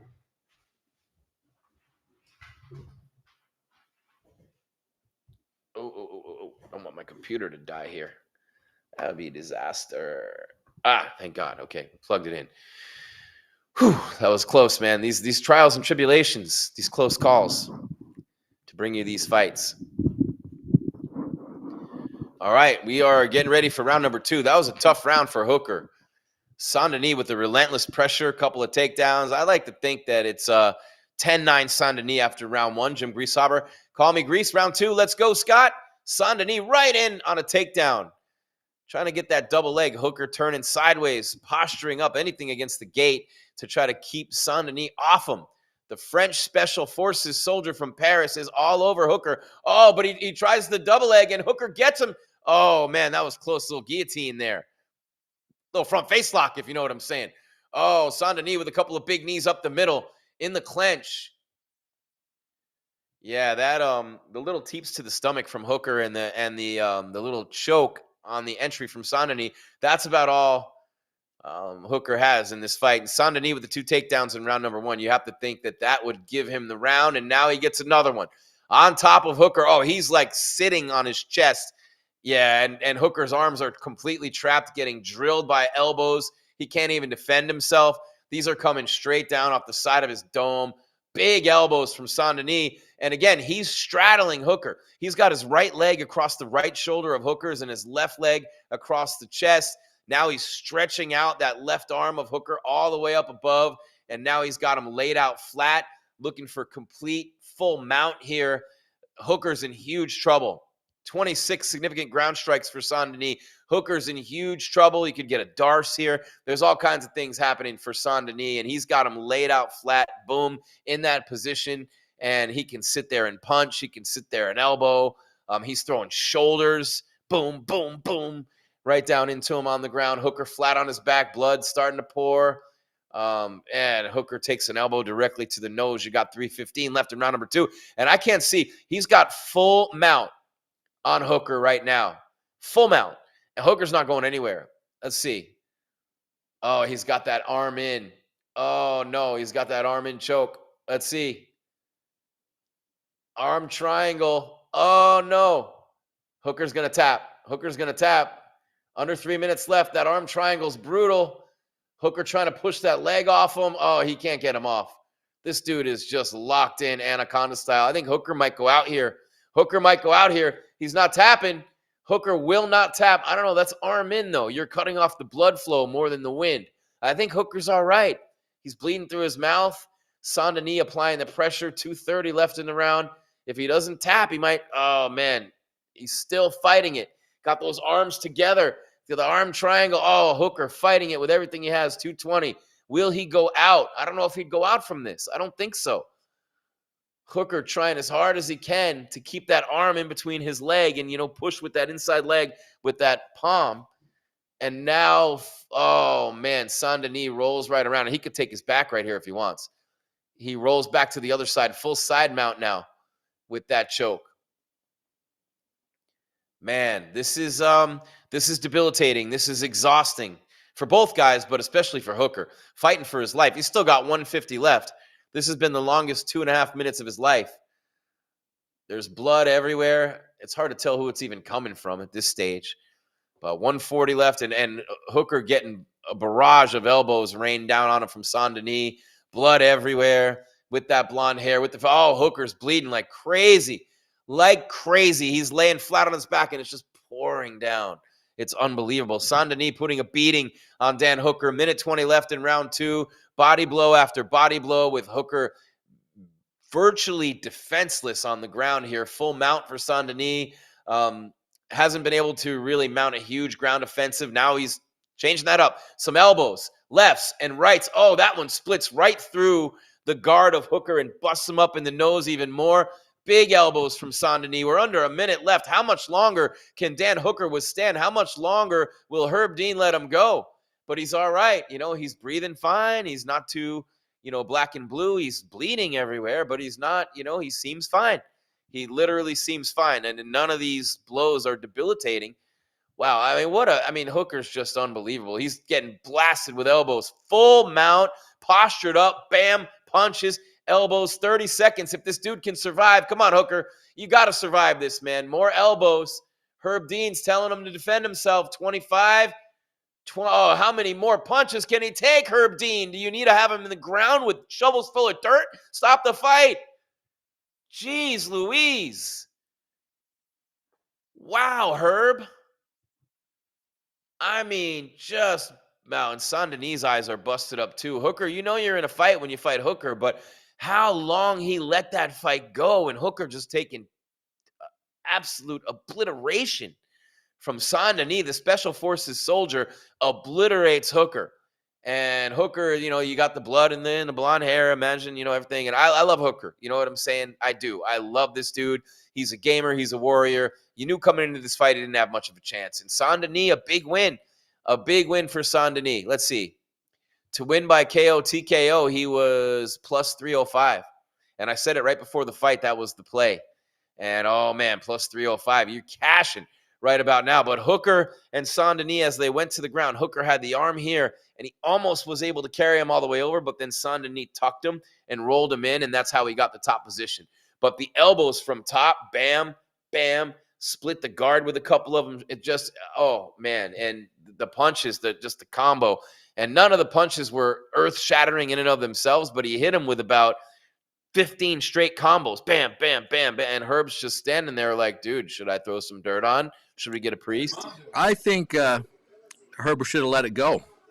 You think Herb should let it go longer?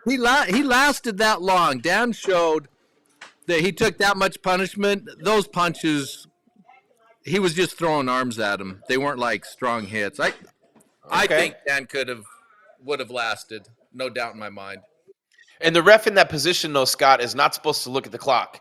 You're not supposed to look at the clock and say, oh, there's only 20 seconds left. That's not supposed to be a factor at all either.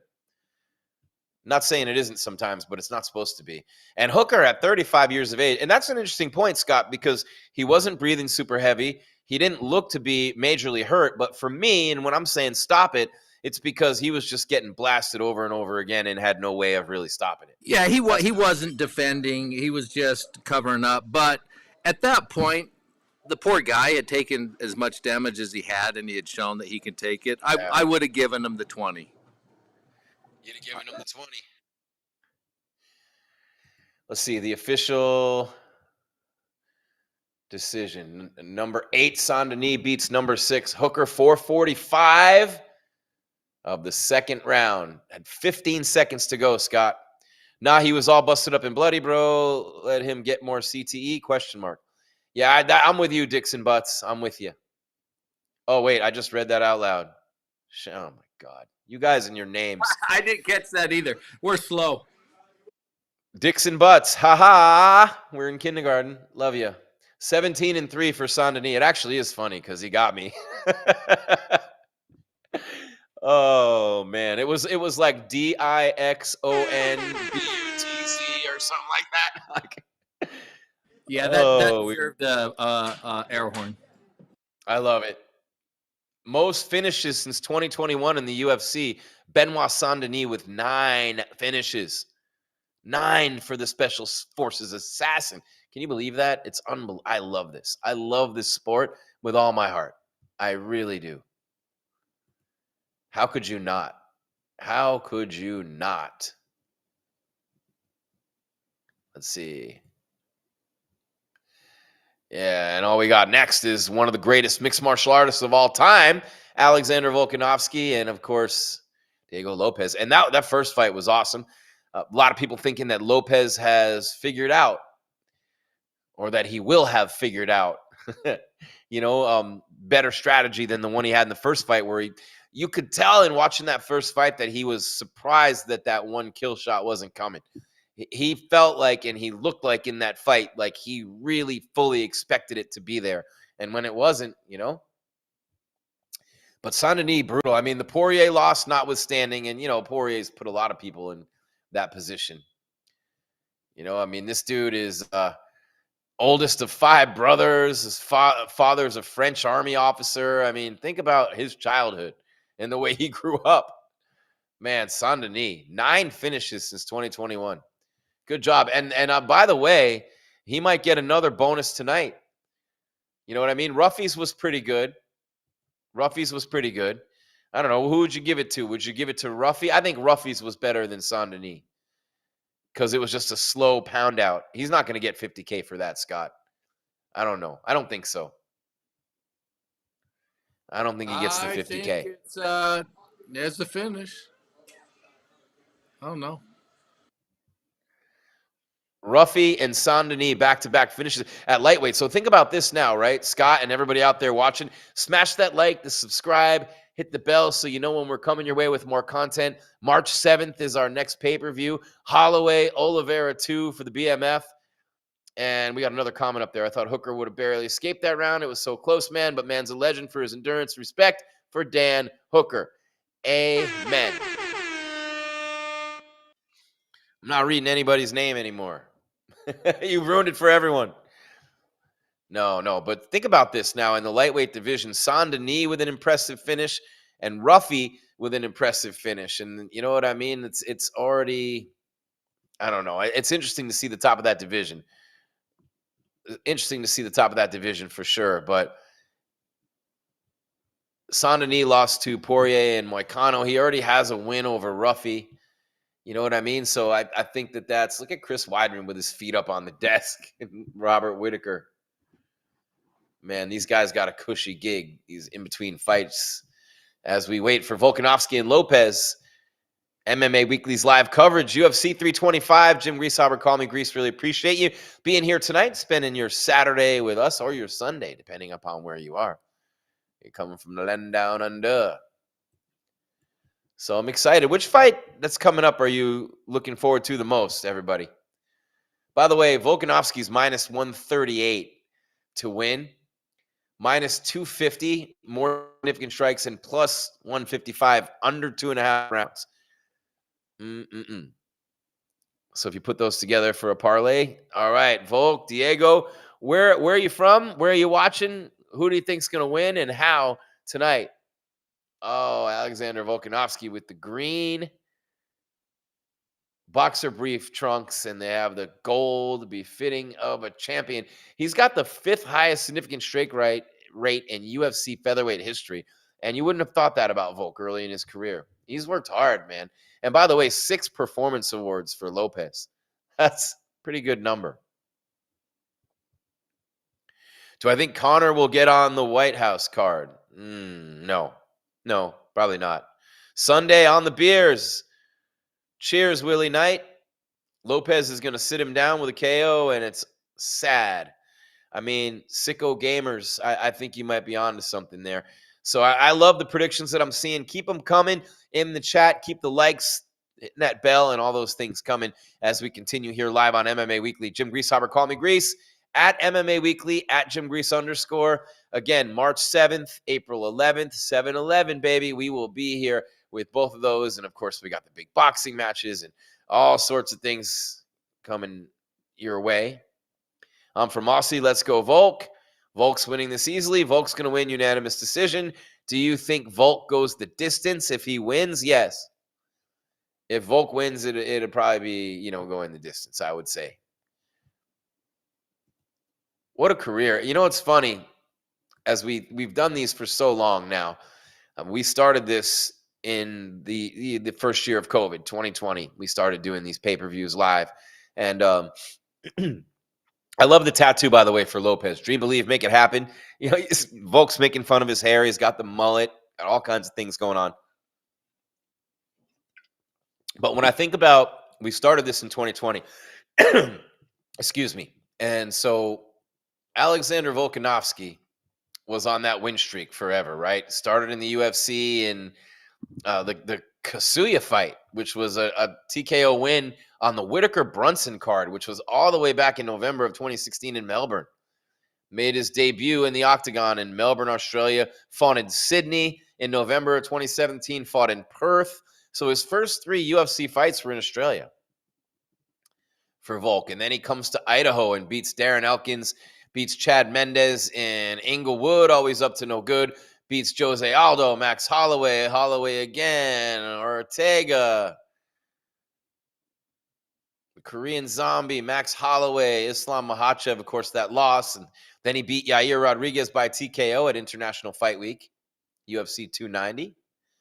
And then losses to Islam Makhachev by KO, head and kick punches, and Ilia Topuria, KO by punch. Those are maybe the 2 best fighters in the world right now, Islam and Topuria. I mean, would anybody argue that? Maybe Hamzat, John Jones still? Who would you say?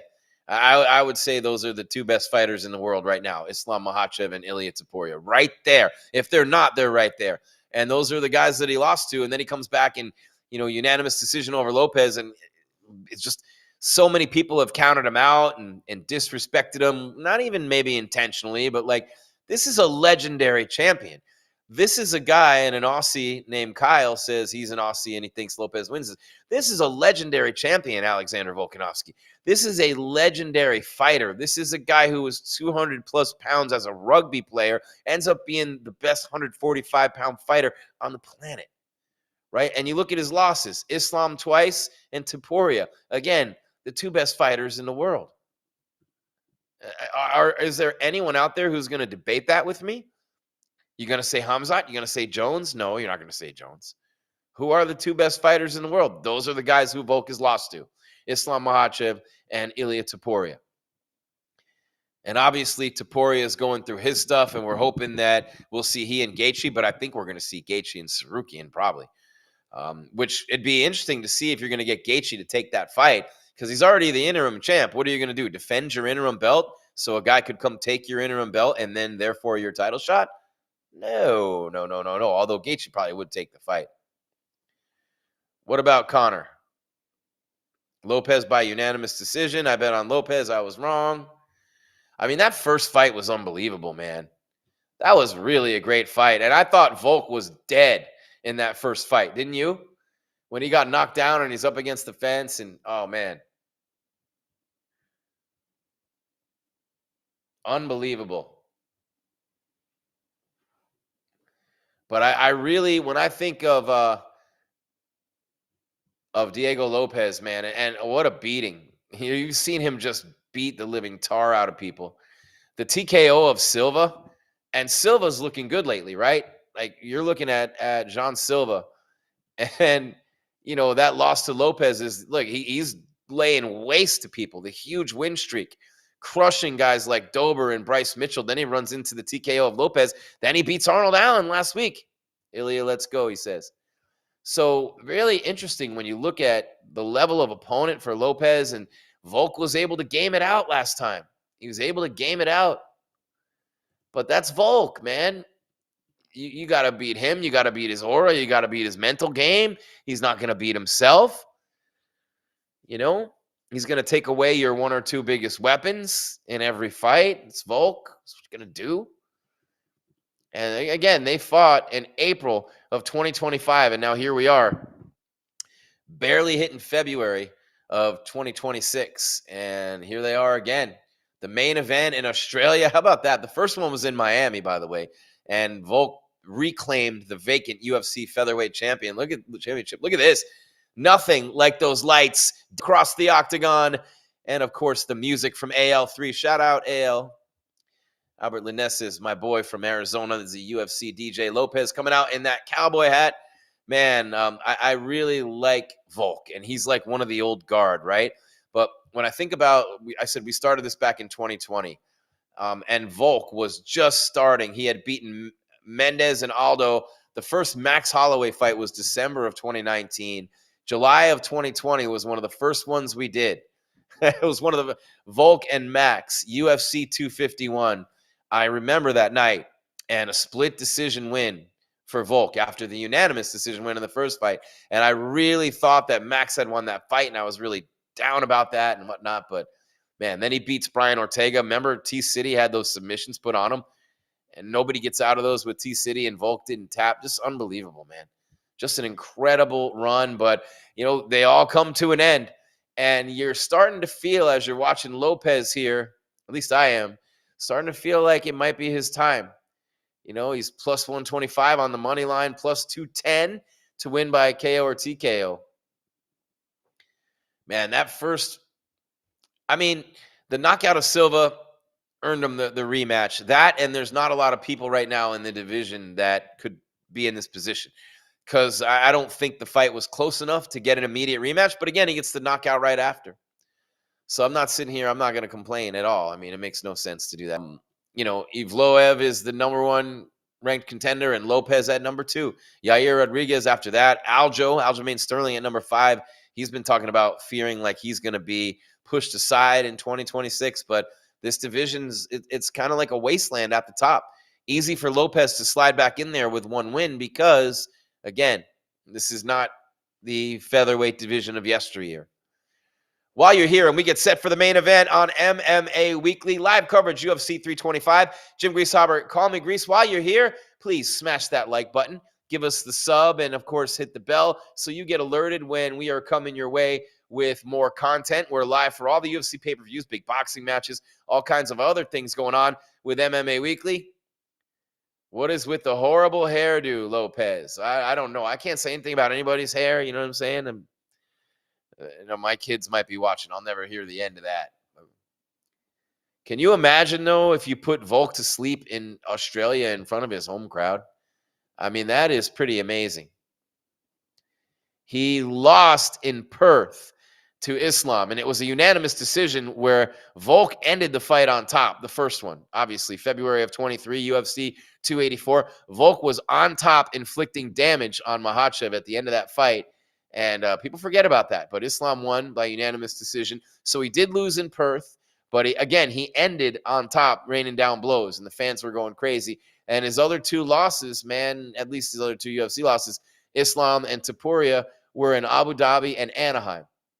And now here you go. Nothing like it, right? The hometown fighter, the hometown champ, the legend. We've seen it with Adesanya in that part of the world against Whitaker. We've seen these guys come out in their homes and they just blow the roof off the place, man. This is exciting to see Alexander Volkanovski walking out, making that last walk. It might be the last time in his career he makes the last walk. And if it is, I salute Alexander Volkanovski. What an incredible champion he's been. And you know, look at all the title defenses for Volk. You know, he won the featherweight title over Max in December of 2019. Defend.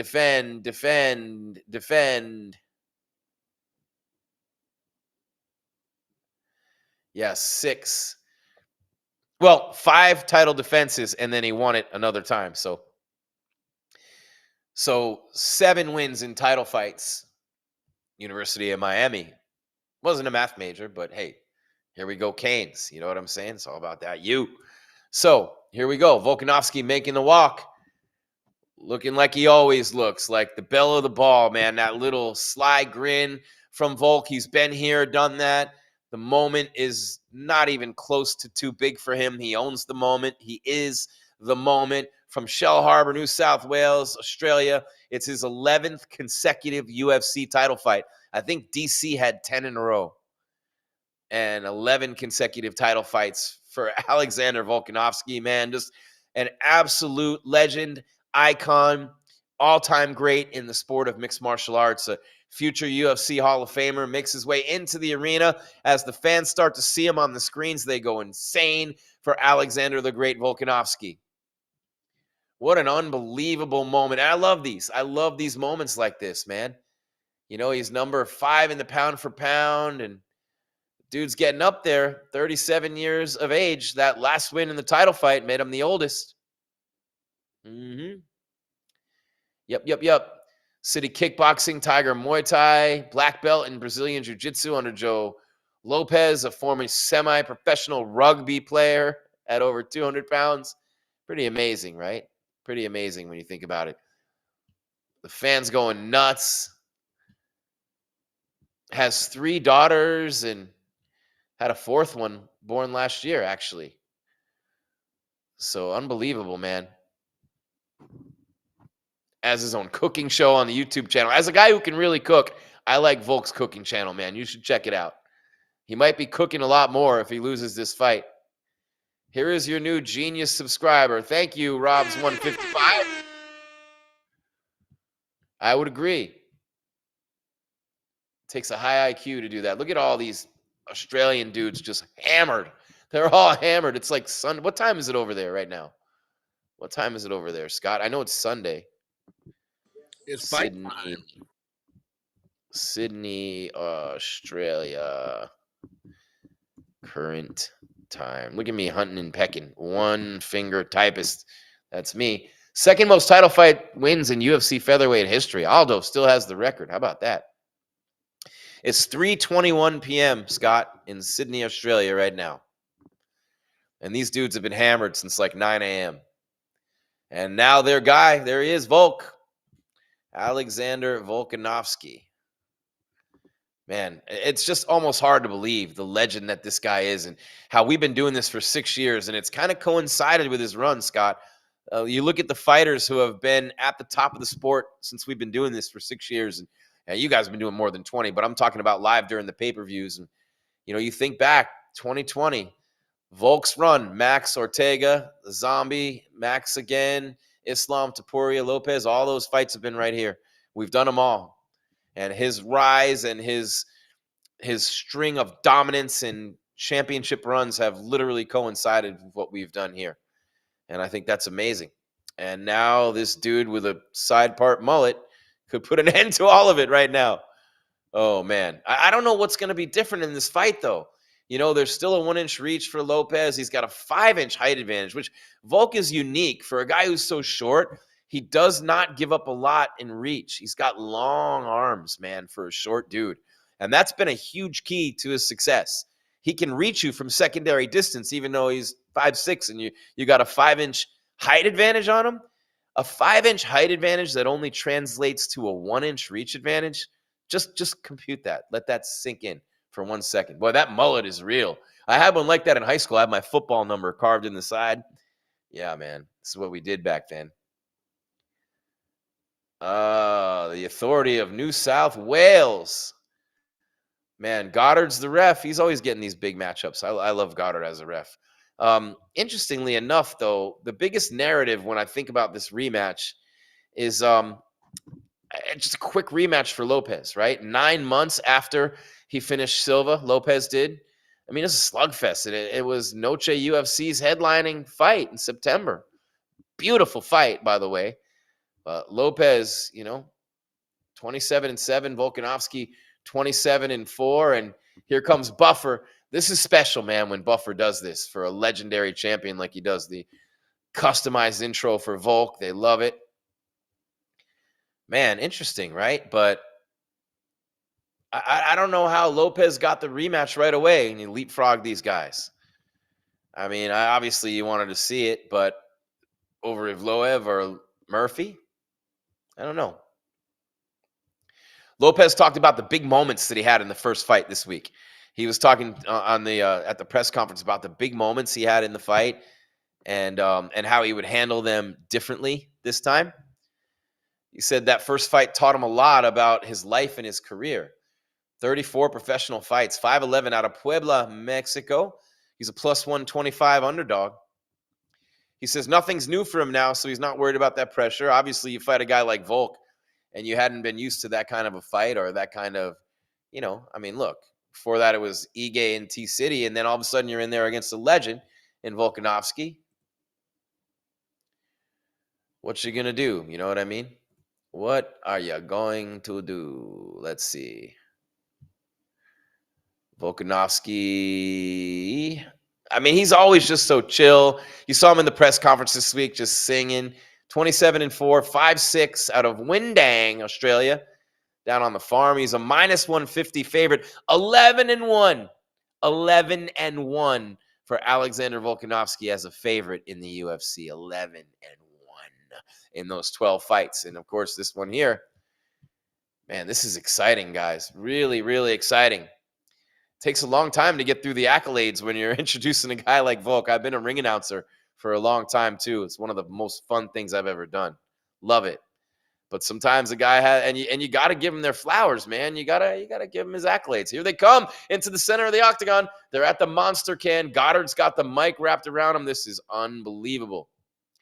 Lopez, who moved to Mexico at age 19 to be a jiu-jitsu instructor. It's Guadalajara. I mean, these things, you can't make them up, right? I'd watch Lopez by KO TKO plus 210. Here they come, the main event. 1 second, Scott. Oh, the tension's killing me. That little extra bit of a weight. Come on, Goddard, let's go. You know it's the TV truck going, hey, hold him up for a second, hold him up, and let's go. Start the clock. We got a title fight. It is underway. The belt is up for grabs. Volkanovski in the green with the gold and the white. Lopez in the black with the red lettering. For what it's worth, Lopez has the actual shorts that look more like boxing trunks, but a little shorter, and they have the slits on the sides of the legs. Volk's got the boxer briefs on. And our numbers are going through the roof. Love you guys. Thank you so much for being here. UFC 325 on MMA Weekly. 4.5 minutes left, round number one. Volk obviously looking to throw leg kicks early on. It's a big part of his game. Always has been. Lopez does not have a huge reach advantage. And again, when you look at the height, 5-inch height advantage and only a 1-inch reach for Lopez. So Volk can hit you from that secondary range, and you just got like Chris Tucker in Rush Hour. Which one of y'all kicked me? You believe he even hit you, right? So just about at the 4-minute mark, Volk switching stances, orthodox, southpaw, easy block on the body kick from Volk as Lopez tried to test the rib cage. Not much from either guy so far. Volk always very much shorter than his opponent. You know what I'm saying? It's for the featherweight championship held by Alexander Volkanovski, the multiple-time champion. 5 title defenses, 7 title fight wins for Volk. Tried to combine them and go up and fight Islam, and he shot for a takedown.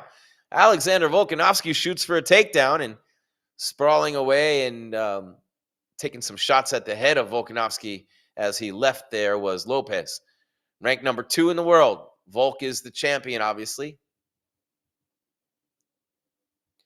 I mean, Lopez landed some big shots in the last fight.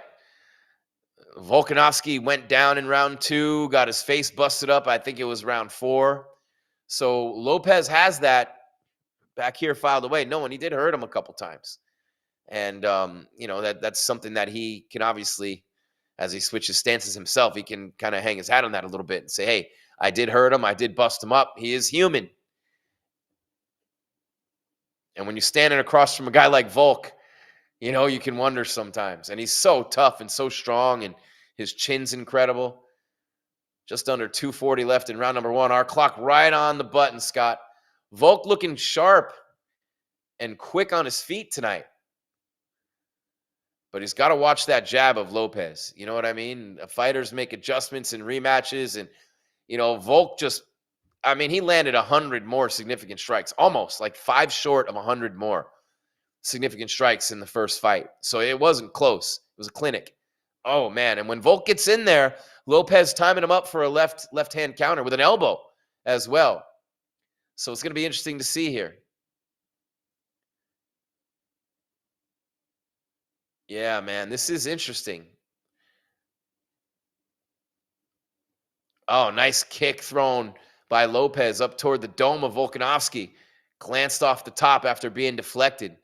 And his legs are quick too, long as well. And that's where you could see, like we talk about the reach, right? Volk only giving up 1 inch in reach when he's 5 inches shorter. Well, the reach from a kick range, big advantage for Lopez as well. His waist about that much higher than Volk's. Volk, arms around the waist, shooting in for a takedown. Does he drop down to a double leg? He's trying an inside leg trip. Volk's legs are huge, massive. Obviously, 5'6", that's where the weight is in those legs. Volk with a couple of punches up and over the top of his own head to try to hit the side of the face of Lopez, who he has pinned up against the fence. Under 110 left in round number 1 of this featherweight championship, but good defense by Lopez on the takedown there.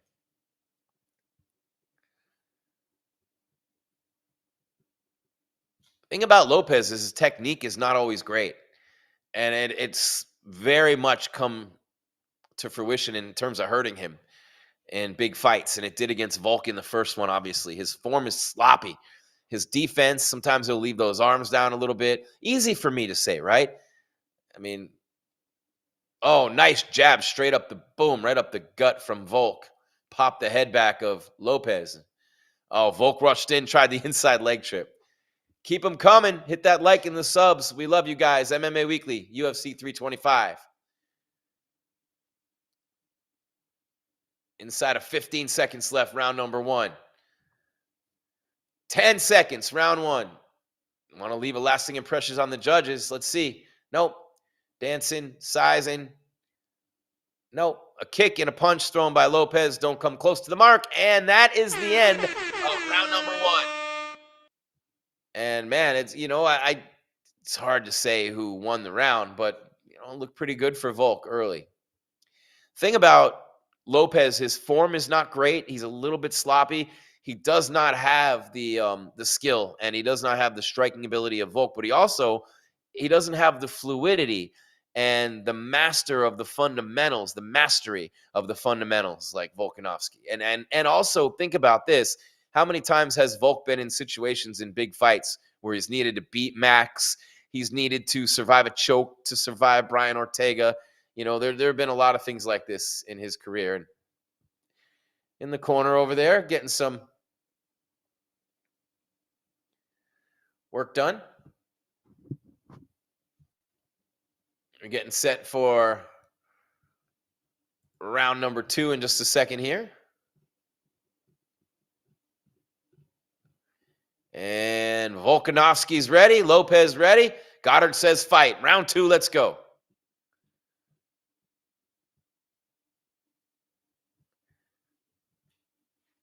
I'd have to say Volk won that first round 10-9. Very close, though. But again, you're in a title fight, giving away rounds and not real busy in that round. Look, it's easy for me to say. Easy for me to say.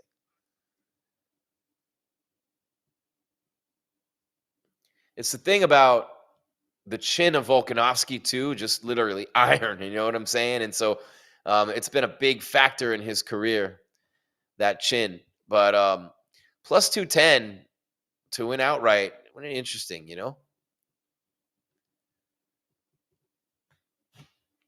By KO, TKO, plus 400 for Volk before the fight. I mentioned that earlier.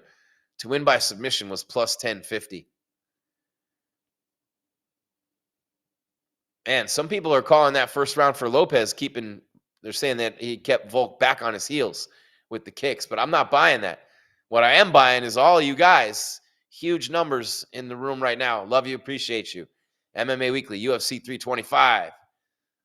Like, subscribe, hit the bell, give us a follow, make you holla. 340 and counting, round 2.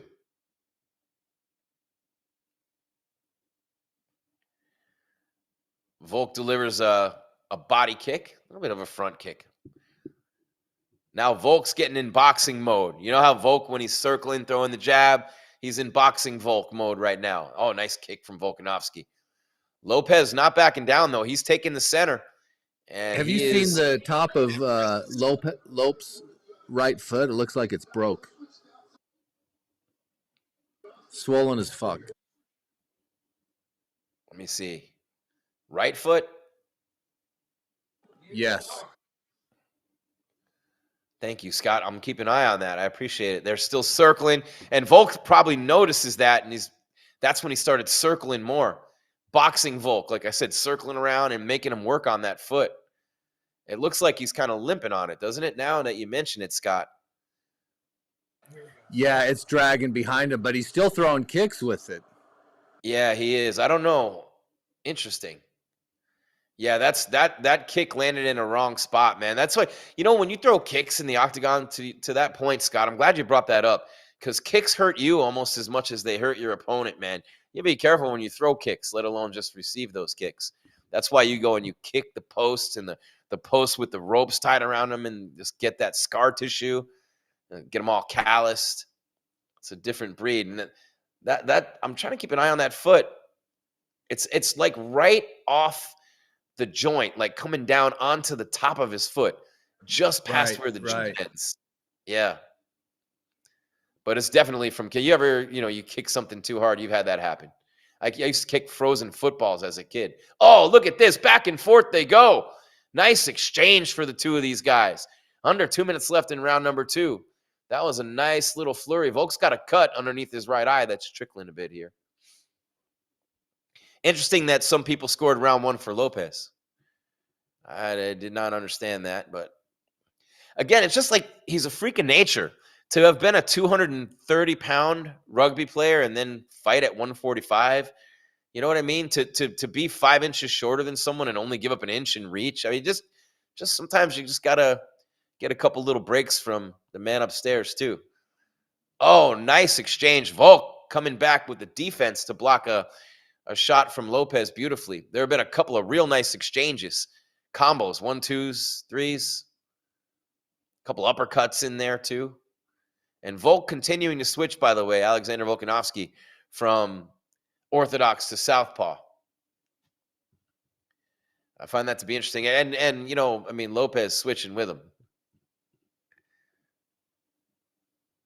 And keep in mind, he is an orthodox fighter. Volkanovski pulls guard. He pulls guard. He's hanging down from the front of Lopez. Oh, can he get it off? Oh, my Lord. Volkanovski he jumped up and tried he tried to choke him out, and now he's on his back in the middle of the octagon with 20 seconds left in round number 2, which of course begs the question, did he just lose himself the round? He went for the sub. He pulled guard and went for the sub right there, hanging off. Oh, that was awesome. And now Lopez hanging off the back of Volkanovski, who's got more blood underneath that right eye. 2 seconds, 1, end of the round. Anybody's round. Who was that? Volkanovski, man. Wow. He went for the sub. Oh, that was awesome. Wait, what is that? Let me see. I got to pull this up. He's plus 1050 to win by submission. There's a whole bunch of people. Well, maybe not that many, Scott. There's a bunch of people out there that were going, oh my God, oh shit, he's going to get it. Plus 1050, man. That was close to paying you 1,000 on your 100. More than 1,000 on your 100. Damn, that was close. Lopez knows it too. He's a little stunned over in the corner. And Volkanovski had some real nice leg kicks in that round on Lopez. And again, Scott told you to keep your eye on the foot of Lopez. Watching along with us, there's a big knot on the top of his foot. So let's say this is his foot, right? It's my hand, but it's my foot. So this is where the joint is, right? This is where the joint is right here. Okay, so it's just here on the top of the foot. There you go. Man, awesome replays. There's a nice shot of Volk, the blood trickling down. Got a mouse under the right eye and a small one under the left. Start him up, Scott. Round number 3. Here we go. Volkanovski, the champion. Lopez, the challenger. The rematch. Silva was knocked out by Lopez. John Silva in between. This is the first time Volkanovski's fought since the first fight between these two. And that, of course, took place last year. UFC 314, April 12th in Miami. 4.5 minutes left, round number 3. Look, I think there's a chance Lopez won both rounds. When Volk pulled guard and went for the choke, oh my God, plus 1050. People were losing their shit. That's why I love it when you're in a sports book watching fights, or you're, watching a game and the people are screaming and yelling. It's unbelievable. Got the Super Bowl coming up as well. March Madness too, right behind that. 4 minutes, round 3. Not much going on this round. The first minute just circling, full circle. Volk on his heels, though, I'll tell you this. Lopez charging forward. Volkanovski with the head strikes and the leg strikes. Big differentials there. Body blows 7-1 for Lopez. And I'm interested to see Lopez throw more kicks. I don't know why he's not trying to chop those legs of Volk a little bit more. He's got a huge reach advantage when it comes to kicks. Only 1-inch reach advantage with the arms, but with the kicks, his legs are way longer, and he can kick them from halfway across the octagon. There he goes. It's like he can hear me. Lopez has a chin on him, 1-1. All right. Wow. See, I have people saying 2-zip Volk. I have people saying 2-zip Lopez. Aaron Bronstetter. What is it? Shout out to Aaron. Says 20-18 Volk. TSN, Aaron Bronstetter. One of the cool dudes. One of my favorite guys covering the UFC. Been there a long time. Not as long as MMA Weekly. Just saying. Under 3 minutes left in round 3. Volk shoots a takedown.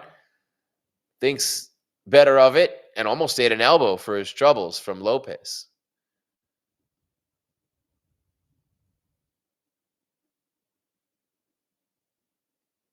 Still in the center of the octagon, just sizing each other up. Throwing jabs. Oh, Lopez walked into a big right from Volk, and another one staggers him. And Lopez nodding his head saying, come on. Volk shoots in single leg, almost got the takedown. Volk tagged him with a couple of big right hands. Woo! Sweet chin music, baby, baby. Lopez just missed with a big elbow. This is getting to be a lot of fun in there right now. A lot of fun in there right now. Two elite athletes going toe-to-toe, slanging haymakers at each other. Volk's in full boxing mode now. Jab, circle, stick, move. Lopez standing, that towering, commanding presence in the center. Again, 5 inches taller than Volk with only a 1-inch reach advantage. There's a firefight in the center of the octagon. But Volk nailed him with a couple of big rights early in the round. And, Lopez, I think, has his wits about him. It stunned him for a couple of minutes, as it would anybody. You know what I'm saying?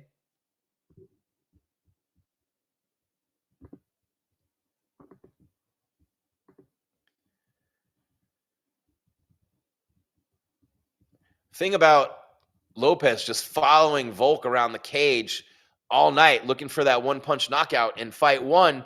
He's throwing more combos in fight 2. I just want to see him throw more kicks. He's not throwing enough kicks. Easy for me to say, right? Easy. Oh, Volkanovski passed Cub Swanson for second most significant strikes in UFC featherweight history. He's over 1,560 significant strikes for Alexander the Great. As we go inside a minute, round number 3, Volkanovski the champ and Lopez the challenger. Anybody's fight as they box in the center of the octagon. Volk racing forward. Did he slip or did he get dropped? That was close. Ooh, he did catch him, though.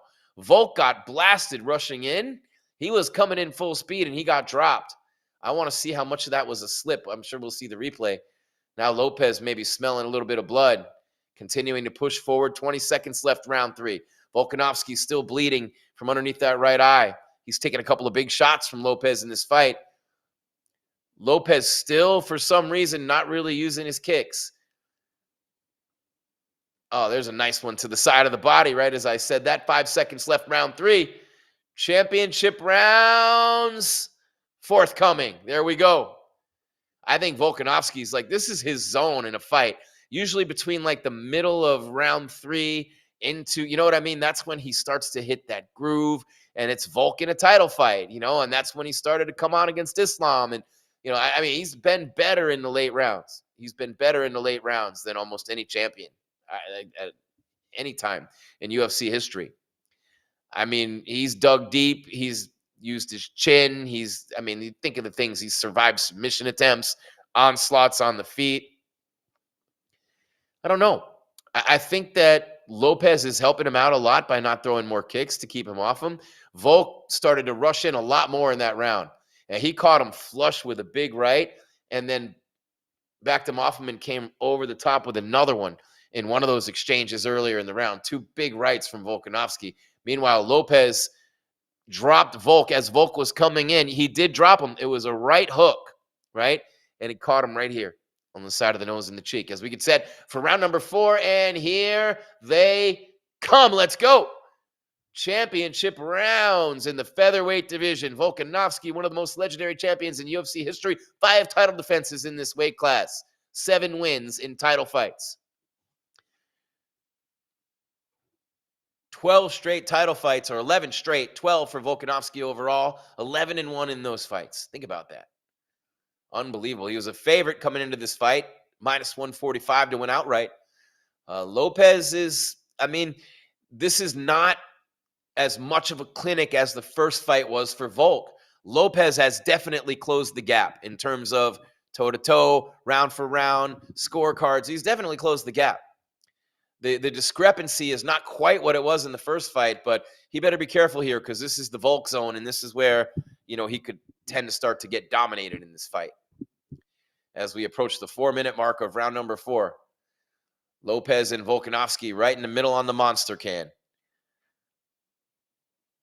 Man, this fight. It's a good fight so far. And big right from Volk on the counter. Volk really sitting behind that jab and throwing it hard, circling, stalking. Volk is 46 of 96 significant strikes. Lopez 44 of 126. Really closed the gap. Volkanovski, though, still at 48%. That's incredible. Incredible in a title fight. 48% accuracy. Significant strikes, mind you. Significant. And I am of the belief that every strike is significant, man, because you're getting hit by someone, right? 3:15 left in round number 4. Just makes what Topuria did to Volk even more impressive. And Islam, too, by the way. So, Volkanovski taking control of this fight, listed as a 72% chance for him to win. Live odds. Oh, he rocked him with a right hand there. Went by the side of the eye and caught him here. Lopez has got a little bit of a stinger from Volk there. Volk coming in. Yeah, he was just throwing rights there, not even jabs. He thinks he's got him hurt on that eye. Volk standing behind that jab, and he's got that long reach for a short dude. Again, he's only giving up an inch here to a guy who's 5 inches taller, an inch of reach. And that really is important in this fight, in every Volkanovski fight. Because, again, that's just, it's not supposed to be that way. He shouldn't be able to hit you from there. So, over under 3.5 rounds, we just went over, minus 145. Approaching the 2-minute mark. Oh, wow. Lopez threw a right. Instead of a jab, he came in. Instead of leading with a jab, he just led with a right.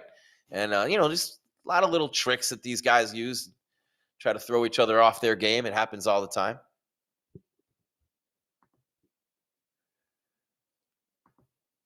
$145 remaining in round number 4. The featherweight title is on the line. The minute you walk into the octagon and take that belt off, it's not yours anymore. So, and I never am one to say, hey, you should have to finish the champion, or, you have to really convincingly beat the champion. No. Once that champion walks in the octagon, it's not his belt anymore.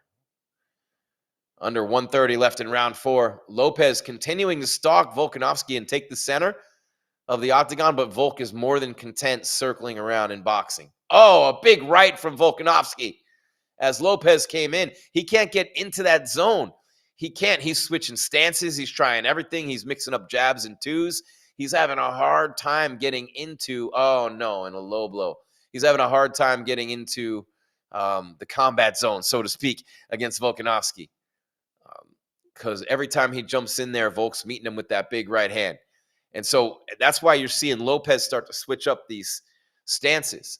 And Volkanovski just literally was like kind of falling backwards a little bit, threw a kick toward the midsection and ended up hitting him right, where the sun don't shine. How incredible is it to see what Topuria has done, right? When you're looking at what Volkanovski has been as a champion and who he is. All right, go ahead. A minute left. Start the clock. Lopez is all right. Yeah, left foot just caught him right there, flush. Interesting round, but Volkanovski has definitely started to take control of this fight. He's happy to have Lopez chasing him around, which is what he did the whole entire first fight, and just like he just did, grasping at air or throwing punches at air. And Lopez continuing, southpaw, orthodox, whatever he can to try to mix it up on Volk, who's just coming right at him, And so now Volk took the center of the octagon, and he wanted to assert himself a little bit. Lopez coming back at him, right into a right-hand counter. Volk with a jab, coming in with a right. Ooh, 10 seconds left, round 4. Volkanovski landed a couple of shots there toward the end of the round. Oh, Lopez tries the head kick, nothing there. 2, 1, and we are for round 5. So Lopez coming right over to Goddard in between rounds. What's he complaining about? He went right. Lopez ran right over to the ref, Mark Goddard, after that round and let him know something. I don't know what that was. Now, the kick to the nards, that was Volk leaning backward and kind of catching him on the way back. He was trying to throw a kick and lean back at the same time to avoid being a target himself, right? So Lopez has the cold steel, I call him, on the face blades or whatever you want to call them. Man, this is crazy. Jim Greasehaber, call me Grease, MMA Weekly. Smash that like button, subscribe, you know what I'm saying? The world's largest independently owned mixed martial arts website, over 20 years covering the UFC for MMA Weekly. Okay, round number 5 coming your way.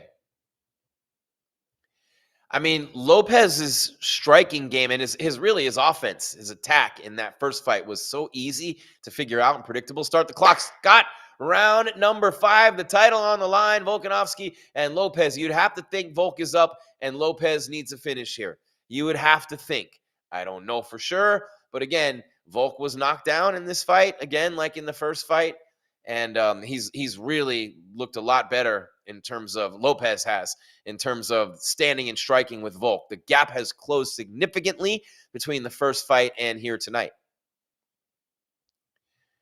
And you know what I mean? Volkanovski is one of the best in the history of the sport at making adjustments himself. So obviously, you're going to make adjustments, and he's going to know that, and he's going to make his adjustments. And I think the biggest thing for Volk in this fight, he's really been circling to his left a lot more. Big time circling to his left in this fight. And he's been going that way, and he sees something in the defense of Lopez. Like he'll literally, he goes to the left way more than to the right, no matter what stance Lopez is throwing from. Yeah, nice kick from Lopez. Hits Volk in the neck area. Volk goes in for a single, dumps him down. Let's see. Lopez pulled it for a choke. No, you're not going to get Volk like that.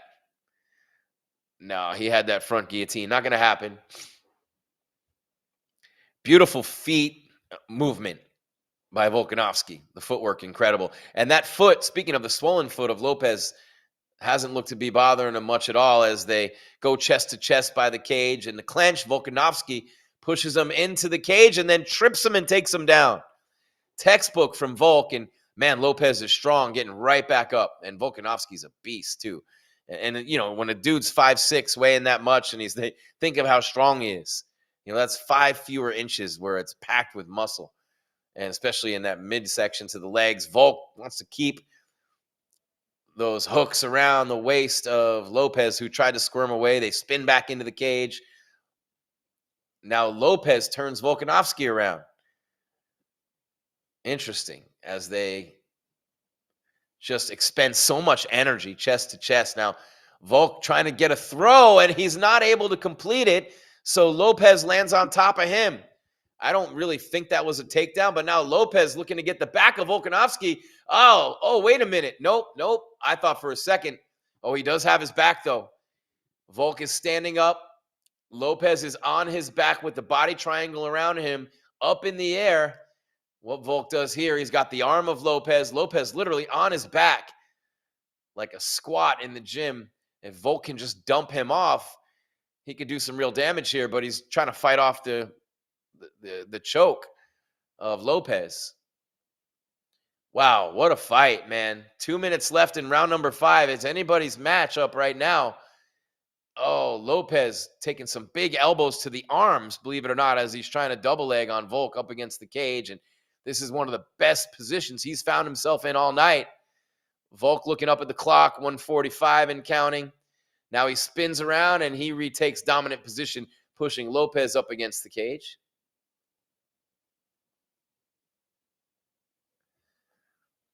Minute and a half left in this championship fight.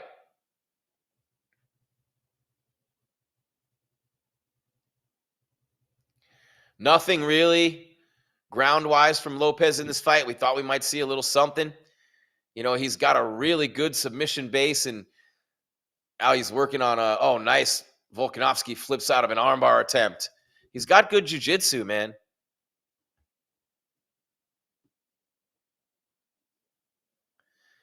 I mean, he did not do anything wrestling-wise against Volk in that first fight. Now he's like down on his back, up against the cage, pulling down for that armbar desperately. And Volk, of course, keeping himself together with 50 seconds left in the fight. Oh, Volk escapes that. Now, Lopez in big trouble. Volk has mounted Lopez with Lopez's head underneath his butt on the back. So Volk is facing the cage like I am here. Here's the cage. And he literally is sitting on the chest of Lopez, whose butt is against the cage here and the legs here. It's unbelievable. Volk's got him there. I mean, he's not going anywhere. There's 20 seconds left in the fight. This is it. This fight's over.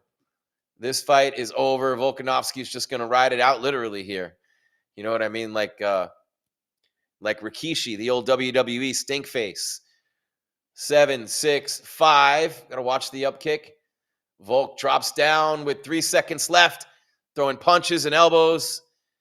Yeah, another great performance. That's vintage, man. Alexander Volkanovski, put it in the books. Another win, another title defense, another chance for Lopez on the inside. And like, you wonder how much longer to be before he gets another one. But this Volk's done this before. We've seen it with Max. We've seen it in this division before.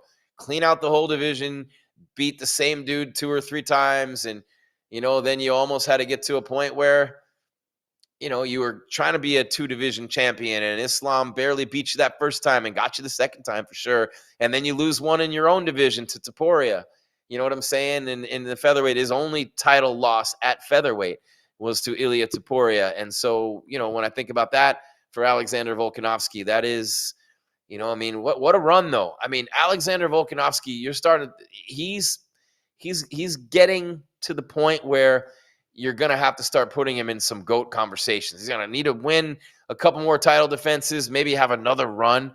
Another run at the top of the division will be nice, and we'll see. But and who knows what's going to happen moving forward? Who knows what's going to happen? But man, it's crazy to see Topuria come get his title. But Volkanovski with a dominant performance. I don't know if he lost a round. Let's see if it's 50-45, 49-46. I would imagine it might be, maybe 1 or 2 of the judges would have it one way and the other one would have it the other way. I don't know. We shall see. But there in the center of the octagon, Buffer's got the mic. No Dana this time. Dana's not there. Let's see. Yeah, no, there's no way Volk lost this fight. Bruce Buffer. Lopez raising his arm. After 5 rounds of fighting, we go to the judges' scorecards. The judges score the contest 49-46, 49-47. Oh no, 49-46, 49-46, and 50-45. What did I say? One of them had it 50-45, and two of them had it 49-46, which doesn't make me special in any way. That was easy to see. But wow, man. Training, all that training with David Taylor last year at Oklahoma State University, wrestling wise, for Lopez, didn't really use that here. I mean, when it did go to the ground and there were grappling exchanges, Volkanovski got the better of him. And I mean, this is why the dude's a legend, man. This is why he is a legend, and he's back on another win streak after the 2-fight losing streak. Remember, you're talking, that guy had lost 3 out of 4 and 2 in a row. Islam beat him. He beats Yair, comes back, Islam and Topuria back to back, and he's got to go find himself. And he comes back over a year later, beats Lopez. Now he comes back almost a year later, beats him again. Most title fight wins in UFC featherweight history, 8. He's tied. Now, it has to be Aldo. It's Aldo or Max, obviously, those 3. But, man, what a performance tonight for Alexander Volkanovski in the homeland, giving the natives what they wanted to see and just doing it with that smile on his face and so matter-of-factly the just understated excellence of Alexander Volkanovski is absolutely incredible, man. It's incredible. We have to start thinking of him as one of the greats of all time. One of the greats of all time, Alexander the Great Volkanovski. And I mean, we just had a pay-per-view last week with Gaethje and Patty the Batty. And let's not forget, we got a while before the next one, but that's going to be a lot of fun. March 7th in Vegas, and then April 11th in Miami. 326 and 327. It doesn't get any more lit than that, back-to-back in Vegas and Miami. So we'll be here for those as well. Got the big boxing ones coming up this year, as well as some other things that we're doing. Volkanovski holding court with the fans right now, and our numbers are through the roof. Really appreciate all of you being here. Please smash that like, hit the subscribe, and you'll know when we are coming your way with more content. Very, very happy to see you all here. And remember, we're here every pay-per-view, every numbered event, and we're going to have a lot more coming your way too. But Lopez has a pretty good chin, I'll say that. I want to see him use his kicks more. I don't know what he's doing with the wrestling and the grappling. He lost the exchanges with Volk, and that's, Volk's strong as an ox, but I want to see Lopez even more in the wrestling room.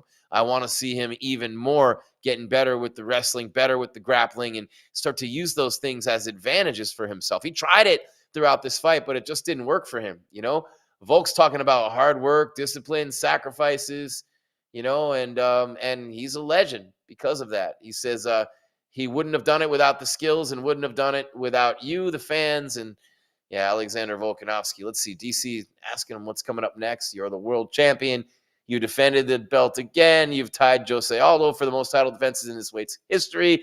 You are universally considered the greatest featherweight of all time. Who would you like to fight next, Volk? Obviously, made it clear whoever's next, whoever deserves it. They might be done. Maybe Ryan Murphy. I'll talk to the team and just see what's next. Wow. A legend. 2 in a row now again for Volk, and another title defense at featherweight. Just unbelievable, the level of excellence sustained over this amount of time by Alexander Volkanovski, and a good fight night tonight overall, right? I mean, a good fight card for one that's actually a Sunday. It's Australia. They're always a little wonky. You guys showed up big tonight with the numbers. Salkild got Malarkey with a submission by neck crank. Taliesin Teixeira defeats Tai Tuivasa by unanimous decision. Embarrassment to the sport. Tuivasa barely moved for the last 2 minutes of that fight. In a round he was winning and could have stolen the fight. Could have even finished it if he had been able to move, and it was just a shame to see that happen to the fans more than anything. And then Ruffy defeats Fiziev, man. A TKO, punches, beautiful job by Mauricio Ruffy and cleaning things up after that one loss he had to Saint-Denis. And then, of course, Benoit Saint-Denis, the TKO, elbows and punches over Dan Hooker. And then Alexander Volkanovski, the clinic. Instead of saying by unanimous decision, can we just say by clinic? Alexander Volkanovski by clinic, or how about like a wrestling term, like a technical fall? He teched him. No, seriously though, I don't want to be glib about it or anything like that when someone lost. But Volk's dancing in the octagon. He's raising the roof. He's got the roof blowing off the place. They're all going nuts out there. The Kiwis are having a blast, and this is a moment. And when it's all said and done, for Alexander Volkanovski. When it's all said and done for any athlete, those are the moments that you will remember the most. Jim Greasehaber, call me Grease. Thank you so much for being here tonight. MMA Weekly's live coverage of UFC 325 will be back on March 7th and April 11th for 326 and 327. And I don't know about any big boxing in between, but we will be here if there is some. Alexander Volkanovski, the big win over Diego Lopez. 325 is in the books. We will see you for UFC 326. Until then, as always, keep your game tight and your mind right, fight fans. Jim Greasehaber, call me Grease. I'm out. Thank you for being here on MMA Weekly, the largest independently owned MMA website in the world.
Calling to say I